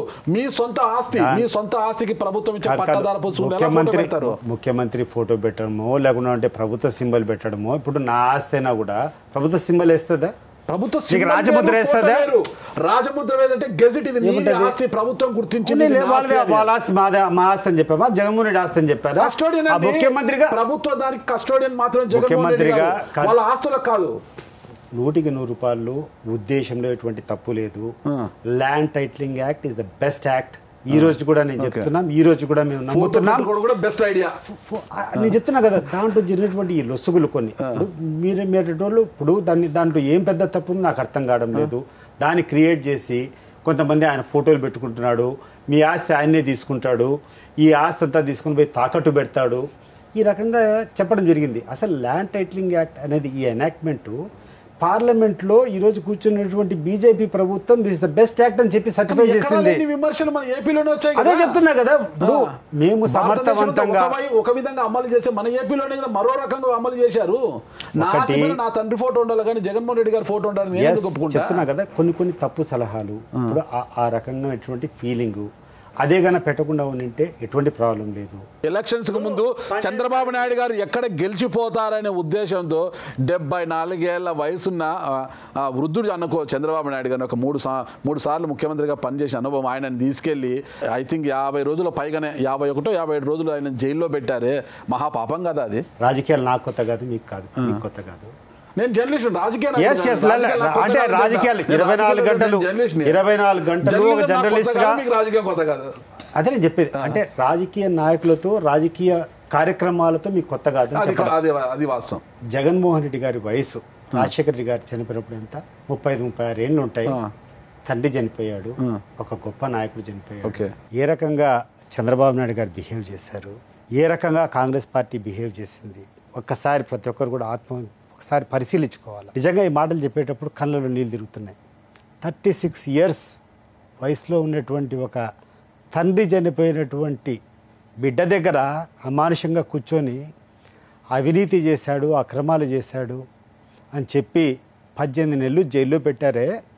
నేను అడుగుతున్నా ఈరోజు చంద్రబాబు నాయుడు గారిని, లోకేష్ను, మిమ్మల్ని ఎన్ని వందల సంవత్సరాలు జైల్లో పెట్టాలా, లేకుంటే గుండె విప్పి లేదు కాదు గుండె విప్పి మీరు చెప్పండి, అవినీతి కార్యక్రమాలు మీరు చేయలేదా? తెలుగుదేశం పార్టీ అవినీతికి దూరంగా ఉందా? లోకేష్ గారు, చంద్రబాబు నాయుడు గారు అవినీతి తావులేనటువంటి పరిపాలన చేశారా? ఆత్మశుద్ధి చేసుకొని చెప్పండి. మీలో అవినీతి ఉండేటప్పుడు, ఈ రాష్ట్రంలో, ఈ దేశంలో ఉన్నటువంటి ప్రతి ఒక్క పార్టీలో అవినీతి ఉండేటప్పుడు, అవినీతి ఈజ్ పార్ట్ ఆఫ్ గవర్నమెంట్ అనేటప్పుడు ఒక వ్యక్తిని తీసుకొని 36 సంవత్సరాల వయసులో ఉన్నటువంటి తండ్రి చనిపోయినటువంటి వ్యక్తిని తీసుకొని 18 నెలలు మీరు చేసినటువంటి క్రూరమైనటువంటి చేష్టలు బాధకరంగా లేవా? చట్టసభల్లో కాదు, 75 సంవత్సరాలు ప్రభుత్వాన్ని అంతా అనుభవించి డబ్బులన్నీ సంపాదించుకొని ముసలి వైపులో నీకు ఒక 40-50 రోజులు జైల్లో ఉండాలంటే నీకంత బాధ ఉండేటప్పుడు 36 సంవత్సరాల్లో తండ్రి చనిపోయినటువంటి బాధలో ఉండేటువంటి వ్యక్తుల్ని కూర్చొని ఆయన పాపులారిటీని తట్టుకోలేక, జనంలో ఆయనకున్నటువంటి సపోర్ట్ తట్టుకోలేక, ఆయన వస్తే మీకు ఎక్కడే కానీ స్థానం ఉండదని చెప్పి మీరు పడినటువంటి కుట్రలు, కాంగ్రెస్ పార్టీ, తెలుగుదేశం పార్టీ పడుకొని ఆయన మీద పడినటువంటివి, ఇవన్నీ కరెక్టా? సతీష్ గారు ఒక్క నిమిషం, నేను కూడా ఒప్పుకుంటా. ప్రభుత్వము తీసుకున్న విధానపరమైన అంశాలను అప్పటి వరకు చట్టసభల్లో లేని జగన్మోహన్ రెడ్డి గారికి ఆపాదించి ఆ పైన కేసులు పెట్టి లోపల పెట్టడం తప్పే, అది చట్టం చూసుకుంటుంది, ఉప్పు కారం చట్టం చూసుకుంటుంది. కానీ ఈరోజు 74 ఏళ్ల వయసున్న చంద్రబాబు నాయుడు గారిని అకారణంగా ఏదో స్కిల్ డెవలప్మెంట్ కేసు అని, ఆ కేసులో బెయిల్ వస్తుందని, లిక్కర్ పాలసీ మీద మళ్ళా అనవసరమైన ఒక కేసు పెట్టించి బెయిల్ వస్తే బయటకు వస్తాడని మళ్ళీ ఇంకొక కేసు పెట్టించి ఆయన జైల్లోనే మగ్గేలా చేయడం ఎంతవరకు కరెక్ట్? రాజకీయ క్షేత్రంలో తేల్చుకోవాలి కానీ జైల్లోకి పంపించడం, నిన్ను పంపించారు కదా, నన్ను పంపించారు కదా, నేను పంపించాలనే కసి పెట్టుకుంటే ఎలా మార్పు వస్తుంది? ఎలా మార్పు వస్తుంది? నువ్వు చేసావు, నేను చేశాను అనేది కాదు. నువ్వు చేసావు, ఓకే, నువ్వు నన్ను చేసావు, చట్టం చూసుకుంటుంది, ప్రజలు చూసుకుంటారు. సరే, నువ్వు ప్రజాక్షేత్రంలో నాతో తలపడి అనుకోవాలి కానీ చంద్రబాబు నాయుడు గారిని లోపల పెట్టడం అనేది ఎంతవరకు కరెక్ట్ అంటారు? 100కి 100 రూపాయలు మనం అందరం కూడా ఆలోచన చేయాల్సింది, నిజాయితీగా ఆలోచన చేయాలి. రాజకీయాలు నడపడం, అవినీతి లేకుండా నడపడం సాధ్యమవుతుందా? ఈరోజు ఏదైనా పార్టీ లెట్ మీ కంప్లీట్. మీరు ఒకసారి మీరు ప్రశ్న ఇచ్చిన తర్వాత దయచేసి నేను చెప్పినంత వరకు ఓపిక విన్నారు.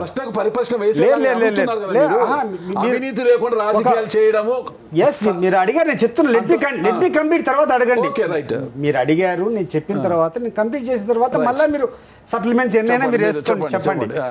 ఈ రోజు ఉన్నటువంటి పార్టీల్లో, దేశంలో ఏదన్నా పార్టీ అధికారంలోకి వచ్చింది just on the issue of corruption లేదు, నీతివంతమైన పాలన ఇస్తా అని చెప్పి వచ్చి అధికారంలోకి వచ్చింటే ఆమ్ ఆద్మీ పార్టీ ఒకటే. ఈరోజు ఆ పార్టీ నాయకులు సైతం, దాని లీడర్ సైతం ఈరోజు ఇంకా జైల్లోనే ఉన్నాడు, అవినీతి కేసులోనే. అంటే అవినీతి జరగకుండా ఈ యొక్క ఎలక్షన్స్లో పార్టిసిపేట్ చేయడం ఇబ్బందికరమైనటువంటి పరిస్థితులు ఉండేటప్పుడు అధికారంలో కానీ రాజకీయాలు చేసే ప్రతి ఒక్క పార్టీకి కొన్ని వనరులు సమకూర్చడం అవసరమైపోయింది. ప్రతి ఒక్క పార్టీ, ఈ పార్టీ ఆ పార్టీ అనేది కాదు, అన్ని పార్టీల్లో కూడా అవినీతి అనేది ఉండేది అనేది వాస్తవం. మరి అటువంటి అవినీతి ఉండేటప్పుడు 36 సంవత్సరాలు వయసు తండ్రి కోల్పోయినటువంటి వ్యక్తి మీద మాత్రమే ఆ రోజు పెట్టి 18 నెలలు జైల్లో పెట్టినప్పుడు కసి అనేది ఆటోమేటిక్గా పెరుగుతుందే, పెరగదా? నువ్వు చెప్పు. ఒక యుక్త వయసులో ఉండేటువంటి అతను పడినప్పుడు ఈరోజు నీకు 57 రోజులు జైల్లో ఉంటే, నన్ను జైల్లో పెట్టారు, మా నాయన జైల్లో పెట్టారు, ఎందుకు ప్రపంచం అంతా మునిగిపోయినట్టు మాట్లాడుతున్నారే. అవినీతి మీరు చేయలేదా? అవినీతికి మీరు దూరమా? మీరు ఏ కార్యక్రమం అవినీతి చేయలేదా? రండి, ప్రతి ఒక్క కార్యక్రమంలో ఇంక్లూడింగ్ ట్రాన్స్ఫర్స్ దగ్గర నుంచి మీ ప్రభుత్వంలో చేతుల్లో డబ్బులు మారుతున్నాయా లేదా? గతంలో జరిగా, ఇప్పుడు జరుగుతున్నాయి. గతం పక్కన పెట్టు, ఈ గడిచిన 3 నెలల్లోంచి చెప్పండి, ఏ కార్యక్రమం అవినీతి లేకుండా జరుగుతుంది? ఏ కార్యక్రమంలో మీరు కూర్చొని డబ్బులు లేకుండా జరుగుతుంది? ఏ కాంట్రాక్టులు డబ్బులు లేకుండా పోతుండే? ఏ లీడరు ఈరోజు కూర్చున్నటువంటి స్థానికంగా మీరు కూర్చొని మాట్లాడితే ఎంత దారుణంగా తయారైపోయిందంటే, స్థానికంగా ఉన్నటువంటి కొత్తగా గెలిచినటువంటి నాయకులు, ఇది మా ఏరియా, ఈ ఏరియాలో జరిగే ప్రతి ఒక్కరు మా కప్పం కట్టాలనేటువంటి విషయం. మీరు ఒకసారి జిల్లాలోకి పోండి, నియోజకవర్గాల్లో పోయి కూర్చొని మాట్లాడండి. వ్యాపారస్తులు సైతం ఇంతకుముందు ఎప్పుడూ లేదు. ఏదన్నా కూర్చొని ఉంటే గవర్నమెంట్ దగ్గర ఏదైనా లాభం పొందేవాడు కూర్చొని ఇచ్చేవాడు, కానీ అన్నటువంటి రియల్ ఎస్టేట్ వాడు చేస్తే నాకు కప్పం కట్టాలి, బ్రాందీ షాపులు ఉంటే కప్పం కట్టాలి, వ్యాపారం చేసుకుంటే కప్పం కట్టాలి. ఈ రకంగా భయానకరమైనటువంటి వాతావరణం. ఈ కారణం చాలు. ఈరోజు మళ్ళా చంద్రబాబు నాయుడు గారు ఓడించేదానికి మీరు స్థానికంగా పోయి మాట్లాడి మీకు తెలుస్తుంది, నేను చెప్పేది కాదు. పులివెందుల్లో మీరు చూసారో లేదో 2 లోడ్ల లిక్కర్ దొరికింది. ఏ ధైర్యంతో దొరికింది? ప్రభుత్వంలో అంత నిజాయితీ ఉండి ప్రభుత్వం చాలా కట్టుదిట్టంగా వాళ్ళ యొక్క పనులు అమలు చేసినట్టయితే పులివెందుల్లో ఈరోజు ఏ ధైర్యంతో 2 లారీ లోడ్ల మద్యం దొరికింది మీరు చెప్పండి నాకు. అన్ని ప్రాంతాల్లో ఏదైతే డంపులు ప్రభుత్వం తీసుకొని పోయి డంపులు చేశారో ఆ డంపులంతా దోచేసుకున్నారు. ఇది మా హక్కు అన్నట్లు ఎవరు మాట్లాడుతున్నారు దీంట్లో? కాబట్టి అవినీతి విషయంలో జగన్మోహన్ రెడ్డి గారిని టార్గెట్ చేయడము, అతన్ని లోపల పెట్టడము మానసికంగా ఒక రకమైనటువంటి బాధ అనుభవించినాడు. కాబట్టి వీళ్ళకు కూడా చెప్పాలా, వీళ్ళ అవినీతి పనులు కాదు. తప్పు చేసి ఉంటే గవర్నమెంట్ వచ్చినట్టు చర్యలు తీసుకోవచ్చు కదా. ఇప్పుడు చంద్రబాబు నాయుడు గారు అధికారంలోకి వచ్చి రాగానే మద్యం దాని పాలసీ మీద ఆయన చర్యలు తీసుకున్నారు. సిఐడి దాడులు జరిగే వాసుదేవరెడ్డి గారి ఇంటి మీద ఏపీ బెవరేజ్ ఎండి, మాజీ ఎండి సిఐడి దాడులు జరిగారు. రికార్డు స్వాధీనం, ఆయన అరెస్టుకు రంగం సిద్ధం. అవి జరుగుతున్నాయి స్టార్టింగ్లోనే, ఎలక్షన్స్కు ముందు కాదు.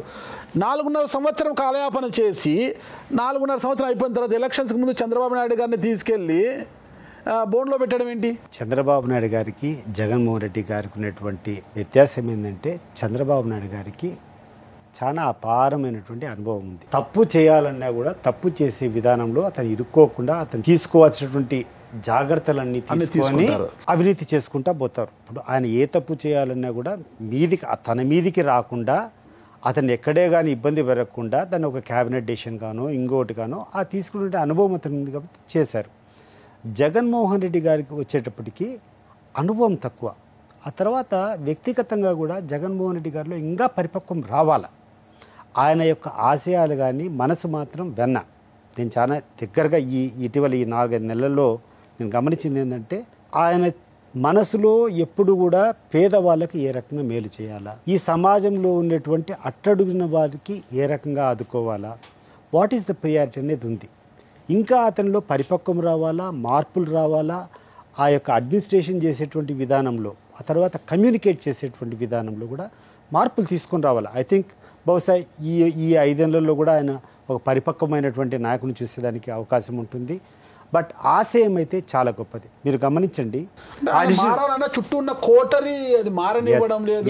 ఎంతసేపు ఉన్న సజ్జల రామకృష్ణారెడ్డి గారు కావచ్చు, విజయసాయి రెడ్డి గారి గురించి ఆరోపణలు వస్తూనే ఉన్నాయి కదా. మొట్టమొదటగా జగన్మోహన్ రెడ్డి గారు ప్రజల్లోకి ఎక్కువగా పోయేటువంటి ఆలోచన, 10 మంది 360 degrees ఉన్నటువంటి అభిప్రాయాలు తీసుకోవాల్సినటువంటి అవసరం ఉంది. ఏ రోజైతే జనాలకు లీడర్లకు అందరికీ దూరంగా ఉంటామో వాళ్ళ యొక్క అభిప్రాయాలు మనకు స్పష్టంగా చెప్పేదానికి అవకాశం ఉండదు. ఆయనకు ఉన్నటువంటి అనుభవం తక్కువ కాబట్టి, ఇంకా పరిపక్వం రాలేదు కాబట్టి ఆయనకు ఆ రకమైనటువంటి ఆలోచన. బహుశా ఈ 4-5 సంవత్సరాల్లో ఆయనటువంటి శైలి మారవచ్చు. తప్పకుండా జనం దగ్గరికి పోవడం కానీ, లేకుంటే యాక్సెసిబిలిటీ విత్ పబ్లిక్ పెరిగినప్పుడు పబ్లిక్లో ఉన్నటువంటి పల్స్ అంతా కూడా తెలియవచ్చు. మీరు చెప్పినటువంటి ప్రధానమైన కారణము చాలా ఇష్యూస్ ఆయనకు తెలిసినట్లేవు. నేను అంత ఇటీవల 4-5 సందర్భాల్లో మాట్లాడినప్పుడు చాలా ఇష్యూస్లో ఆయనకున్నటువంటి ఐడియా వేరు, ప్రజల్లో ఉన్నటువంటి అభిప్రాయం వేరు. ఎక్కడే కానీ కొసగడం లేదు. ఆ తర్వాత కమ్యూనికేషన్ ఏదైతే ఈయన మీద వచ్చేటువంటి ఆరోపణలు కానీ ఇంకోటి కానీ ఈయన తిరిగి కమ్యూనికేట్ చేసేటువంటి విధానం చాలా తగ్గు స్థాయిలో ఉంది. Is not able to communicate. Press దగ్గరికి పోవడం కానీ, వాళ్ళని అడగడం కానీ, ఏదైనా గురించి వివరణ ఇవ్వడం కానీ ఇవన్నీ కూడా తక్కువ ఉన్నాయి. సో అవన్నీ కూడా పెరగాల. సో ఇప్పుడు కొత్తగా అవన్నీ కూడా మాకు ఎక్కడ అవకాశం ఉంటే ఆయన దృష్టికి తీసుకుని పోతాం. ఒక మంచి నాయకునిగా ఈ యొక్క కమ్యూనికేషన్ సిస్టమ్ పెరగడం కానీ, లీడర్స్తో ఎక్కువ ఇంటరాక్షన్ జరిగేదానికి కానీ మేమంతా కూడా పులివెందుల ప్రజలతో రాజశేఖర్ రెడ్డి గారికి ఉన్నంత సత్సంబంధాలు జగన్మోహన్ రెడ్డి గారికి లేవు అంటున్నారు. ఇటీవల కూడా జగన్మోహన్ రెడ్డి గారు పులివెందులు వచ్చినప్పుడు జనం పెద్దగా పోకాడంతో కొంత ఆవేశానికి గురయ్యారు. పక్కనే ఉన్న ఎంపీ అవినాష్ రెడ్డి గారిని గద్దించడము, ఎంపీ అవినాష్ ఆయన పిఏని కూడా ఏదో ఎందుకు జనాన్ని మొబిలైజ్ చేయలేకపోయారని ఆయన ఏదో చంపదెబ్బ కొట్టినట్టుగా ఒక పత్రికలో కథనం వచ్చింది. నేను చదివినది ఒక పత్రికలో కథనం వచ్చింది. అసహనానికి గురవుతున్నారు జగన్మోహన్ రెడ్డి గారు, జనం రావడం లేదంటే రాజశేఖర్ రాజశేఖర్ రెడ్డి గారిని కలవాలంటే ఆ రోజు మా నాయకుడు వచ్చాడు, మా ఎమ్మెల్యే వచ్చాడంటే ముఖ్యమంత్రి అయినా మాకు మాత్రం ఎమ్మెల్యే మా నాయకుడని ప్రజలు నేరుగా వెళ్ళి కలిసేవారు. అయితే జగన్మోహన్ రెడ్డి గారు నాయకుడు అయినాక ముఖ్యమంత్రి అయినాక 5 అంచెల వ్యవస్థను దాటుకొని జగన్మోహన్ రెడ్డి గారిని కలవడమే గగనం అయిపోయిందని ప్రజలు బాధపడుతున్నారు అంటున్నారు అనమాట. అంటే దీన్ని ఎలా అధిగమిస్తారు, అసలు ప్రజలతో సత్సంబంధాలు ఎలా పెంచుకుంటారు? మీరు ఇప్పుడైతే ఏదైతే చెప్తున్నానో దీంట్లో కథనాలు వచ్చింది, నేను కూడా విన్నా, నేను చూడలేదు కానీ ఆ కథనాలు వచ్చాయని చెప్పేసి మా మిస్సెస్ కూడా చెప్తా ఉన్నది. దీంట్లో 1% నిజమున్నా కూడా 1% నిజమున్నా కూడా నేను దేనికైనా సిద్ధం. ఎందుకంటే నేను దగ్గరగా ఉన్నా, ఆయన వచ్చినప్పుడు ఆయన కార్యక్రమాలు నేను దగ్గరగా ఉన్నా. ఆయన ఏ రోజు అట్లా కోనరో ఆ తర్వాత జనం కలిసేదానికే అతనికి తీరిక లేదు. ఎంతమంది వచ్చినా కలుస్తూనే ఉన్నాడు. 24 గంటలు ఉదయం నుంచి ఆయనకు తిండి తినేదానికి కూడా టైం లేదు. ఆ రకంగా కూర్చుంటే జనం రాలేదు, జనం వచ్చారు, మొబిలైజ్ చేశారని చెప్పి చెప్తున్నా కదా. ఇప్పుడు వీళ్ళకు ఆ రకమైనటువంటి ఛానల్స్, ఆ రకమైనటువంటి మేనేజ్మెంటు, ఈ యొక్క ప్రచార మాధ్యమాల్లో ఉన్నటువంటి వాళ్ళకు ఉన్నటువంటి ఇన్ఫ్లుయెన్స్, వాళ్ళకు ఉన్నటువంటి తెలివితేటలు ఆయనకు లేవు. So today we have to buildup all that things. ఈ రోజు వివేకానంద రెడ్డి మర్డర్ కేసు నుంచి ఎలా ప్రజలు మలుకుంటారు అన్ని కూడా ఆ విషయాలు కూడా జగన్మోహన్ రెడ్డి గారికి చాలా మైనస్ అయింది కదా. నాకు తెలిసినటువంటి అవినాష్ రెడ్డి 11 సంవత్సరాలు 10.5 సంవత్సరమైంది నేను ఎంపీగా. నేను ఒక్కటే అడుగుతున్నా, పులివెందుల ప్రాంతం, కడప ప్రాంతంలో ఎక్కడైనా ఒక చిన్న తగాదులో ఆయన దూర్చాడా? తల ఒక చిన్న నేరంలో కానీ ఒక చిన్న నేరస్తుని కానీ ఎక్కడ సపోర్ట్ చేస్తాడా? ఆ వ్యక్తి మీద సక్సెస్ఫుల్గా వీళ్ళు కూర్చొని అతను మర్డర్ చేస్తారని చెప్పడం జరుగుతూ ఉంది. నమ్మించగలుగుతున్నారు కూడా, ఈరోజు నమ్మించగలిగారు. అదే నేను చెప్తున్నాను, we're not able to communicate properly. మన వర్షన్ అనేది కరెక్ట్గా జాగ్రత్తగా తీసుకొని పోవడం లేదు. జగన్మోహన్ రెడ్డి గారికి ఉన్నటువంటి పెద్ద వీక్నెస్ ఏంటంటే అతను ఏదైతే నమ్ముతున్నాడో అది ప్రజలకు అందరికీ తెలుసు అనుకుంటాడు. వాళ్ళలో ఉన్నటువంటి అభిప్రాయం అతని దగ్గరికి పోవడంలా. అతను ఏమనుకుంటాడు, నాలో తప్పు లేదనుకుంటాడు. సేమ్ థింగ్ అవినాష్ రెడ్డి కూడా. నేను వాళ్ళు ఏదేదో మాట్లాడుకుంటాను, నేను ఏదైనా రిజార్డర్ ఇవ్వాలా లేదైనా చేయాలనుకుంటే నేనేదో తప్పు చేసినట్టు కదా, నేను ఎందుకు దానికి రియాక్ట్ కావాలనేటువంటి ఆ లేజినెస్ లేకుండా ఉంటే ఆ ఈజీనెస్ ఉన్నిందో అది వాళ్ళ కొంప పుంచింది. ఈరోజు ఒక్కొక్కసారి నువ్వు తప్పు చేయాల్సిన అవసరం లేదు. నువ్వు తప్పు చేసినట్టు జనంలో అభిప్రాయం ఉండేటప్పుడు దాన్ని తిప్పి కొట్టాల్సినటువంటి బాధ్యత కూడా నీ మీద ఉంది. దాంట్లో వీ హ్యావ్ ఫెయిల్డ్. ఈసారి దాన్ని సమర్థవంతంగా we have to tackle that issue. And ఈ యొక్క ఎక్స్పీరియన్స్ అంతా కూడా ఇప్పుడు ఏ రకంగా అయితే వీళ్ళందరూ కూడా చూసుకొని ప్రజల్లో ఏ రకంగా ఫాల్స్గా ఈరోజు క్రియేట్ చేయాలా, ఏ రకంగా తప్పులంతా వీరి మీద నింపాలా, అనేక విషయాలు ఒక మద్యం విషయంలో కావచ్చు, లేకుండా ఉంటే ల్యాండ్ టైటిలింగ్ యాక్ట్ కానీ. ఈరోజు కూడా నేను చెప్తున్నా కదా, land titling act is one of the best acts which everybody has to. అన్నకు శత్రువులా మారిపోయారు. వివేకానంద రెడ్డి మర్డర్ కేసు విషయంలో కూడా షర్మిలమ్మ గారు వేలన్నీ కూడా అవినాష్ రెడ్డి గారు చూపిస్తున్నాయి. గతంలో జగన్మోహన్ రెడ్డి గారి వైఫల్యాల గురించి ఆమె పక్కలో బల్లమైపోయి పులివెందులో వ్యతిరేకంగా మారారు కదా. 10,000 ఓట్లు తీల్చారు ఆమె పులివెందుల్లో. అసలు ఆమె దూకుడుని ఎలా మీరు అడ్డుకుంటారు? రాష్ట్ర ప్రధాన కార్యదర్శిగా మీరు ఎలా అడ్డుకుంటారు చెప్పండి? వ్యక్తిగతంగా ఉన్నటువంటి కొన్ని మనస్పర్ధలను కుటుంబాల్లో సైతం ప్రభావితం చేసి చొచ్చుకొని వాళ్ళందరినీ కూడా వ్యతిరేకం చేయలేటువంటి నైపుణ్యత ఈరోజు మా ప్రత్యర్థులకు ఉంది. చంద్రబాబు నాయుడు గారికి కానీ, లేకుండా ఉంటే అక్కడటువంటి ఆంధ్రజ్యోతికి కానీ, అక్కడటువంటి ఈనాడుకి కానీ వాళ్ళకు ఉన్నటువంటి అపారమైనటువంటి అనుభవంతో వాళ్ళకు ఉన్నటువంటి వాళ్ళ ఫ్యామిలీలో ఉన్నటువంటి చిన్న డిస్ప్యూట్ని ఈ రకంగా క్రియేట్ చేయగలిగినారు. Let them do. Yes, all said and done. మీరు ఎన్ని చేశారో మీరు చేసిన దానివల్లనే ఈరోజు ఓడిపోయాం. కొన్ని తప్పులైతే తెలిసి కొన్ని జరిగాయి, కొన్ని అయితే సమర్థవంతంగా జరిగినటువంటి వాస్తవంగా అక్కడ అన్యాయం జరగకుండా అన్యాయం అయిందని చెప్పి వాళ్ళు క్రియేట్ చేసుకోవడంలో కొన్ని జరిగినాయి. ల్యాండ్ టైటిలింగ్ యాక్ట్ అంటున్నారు, one of the best schemes ఈరోజు కూడా చెప్తున్నా. కానీ దాన్ని ఆ ఫోటో అనేటువంటి ఒక విషయం దగ్గరికి వచ్చేటప్పటికి తప్పుగా తీసుకొని పోవడం జరిగింది. అభద్రత ఫీల్ అయినారు. దాన్ని పాపం ఈయన నోటీస్ కూడా లేదు, తప్పు. రెండవది లిక్కర్ అన్నారు. ఎస్, తప్పు జరిగింది లిక్కర్లో. బట్ లిక్కర్లో తప్పు జరిగినప్పుడు మీ గవర్నమెంట్లో నేను ఒకటే అడుగుతున్నా, మనకందరికీ తెలుసు ఏమేమి జరిగినాయో. మీకు ముడుపులు అందలేదా? చంద్రబాబు నాయుడు గారు, లోకేష్ గారు 2014 నుంచి 2019 వరకు ముఖ్యమంత్రిగా ఉన్నారు. లేకుంటే నువ్వు డిఫాక్ట్ ముఖ్యమంత్రిగా ఉన్నావు. డబ్బులు చేరలేదా? ముడుపులు రాలేదా? లేదు, వదిలిపెట్టేసి 2019 అదే కదా. నేను ముడుపులు ముట్టలేదా, ముట్టాయా, ఇది ప్రజలు ఇది 100కి 100 రూపాయలు ముట్టినాయి. ప్రజలకు అన్ని విషయాలు తెలుసు, వాళ్ళు మళ్ళీ అడుగుతారు. కొన్ని విషయాలకు సాక్ష్యాలు లేకుండా మీరు చేసుకోవచ్చు. ఈరోజు కొన్ని వందల మంది ఈరోజు చనిపోయారు కోర్టుల్లో. నిర్దోషులుగా ఆడినటువంటి ముద్దాలు నిర్దోషిగా బయట వస్తారు. అంటే మనిషి చావలేదా? అంటే నీ దగ్గర సాక్ష్యాలు లేవు. Same thing. ఇప్పుడు నీకున్నటువంటి అపారమైనటువంటి అనుభవంతో నువ్వు తప్పించుకున్నావు, దాన్ని ఎట్టు తప్పించుకోవాలి నీకు తెలుసు కాబట్టి తప్పించుకున్నావు. గతం వదిలిపెట్టబ్బా, గతం వదిలిపెట్టి 2019 వరకు జరిగింది వదిలిపెట్టు.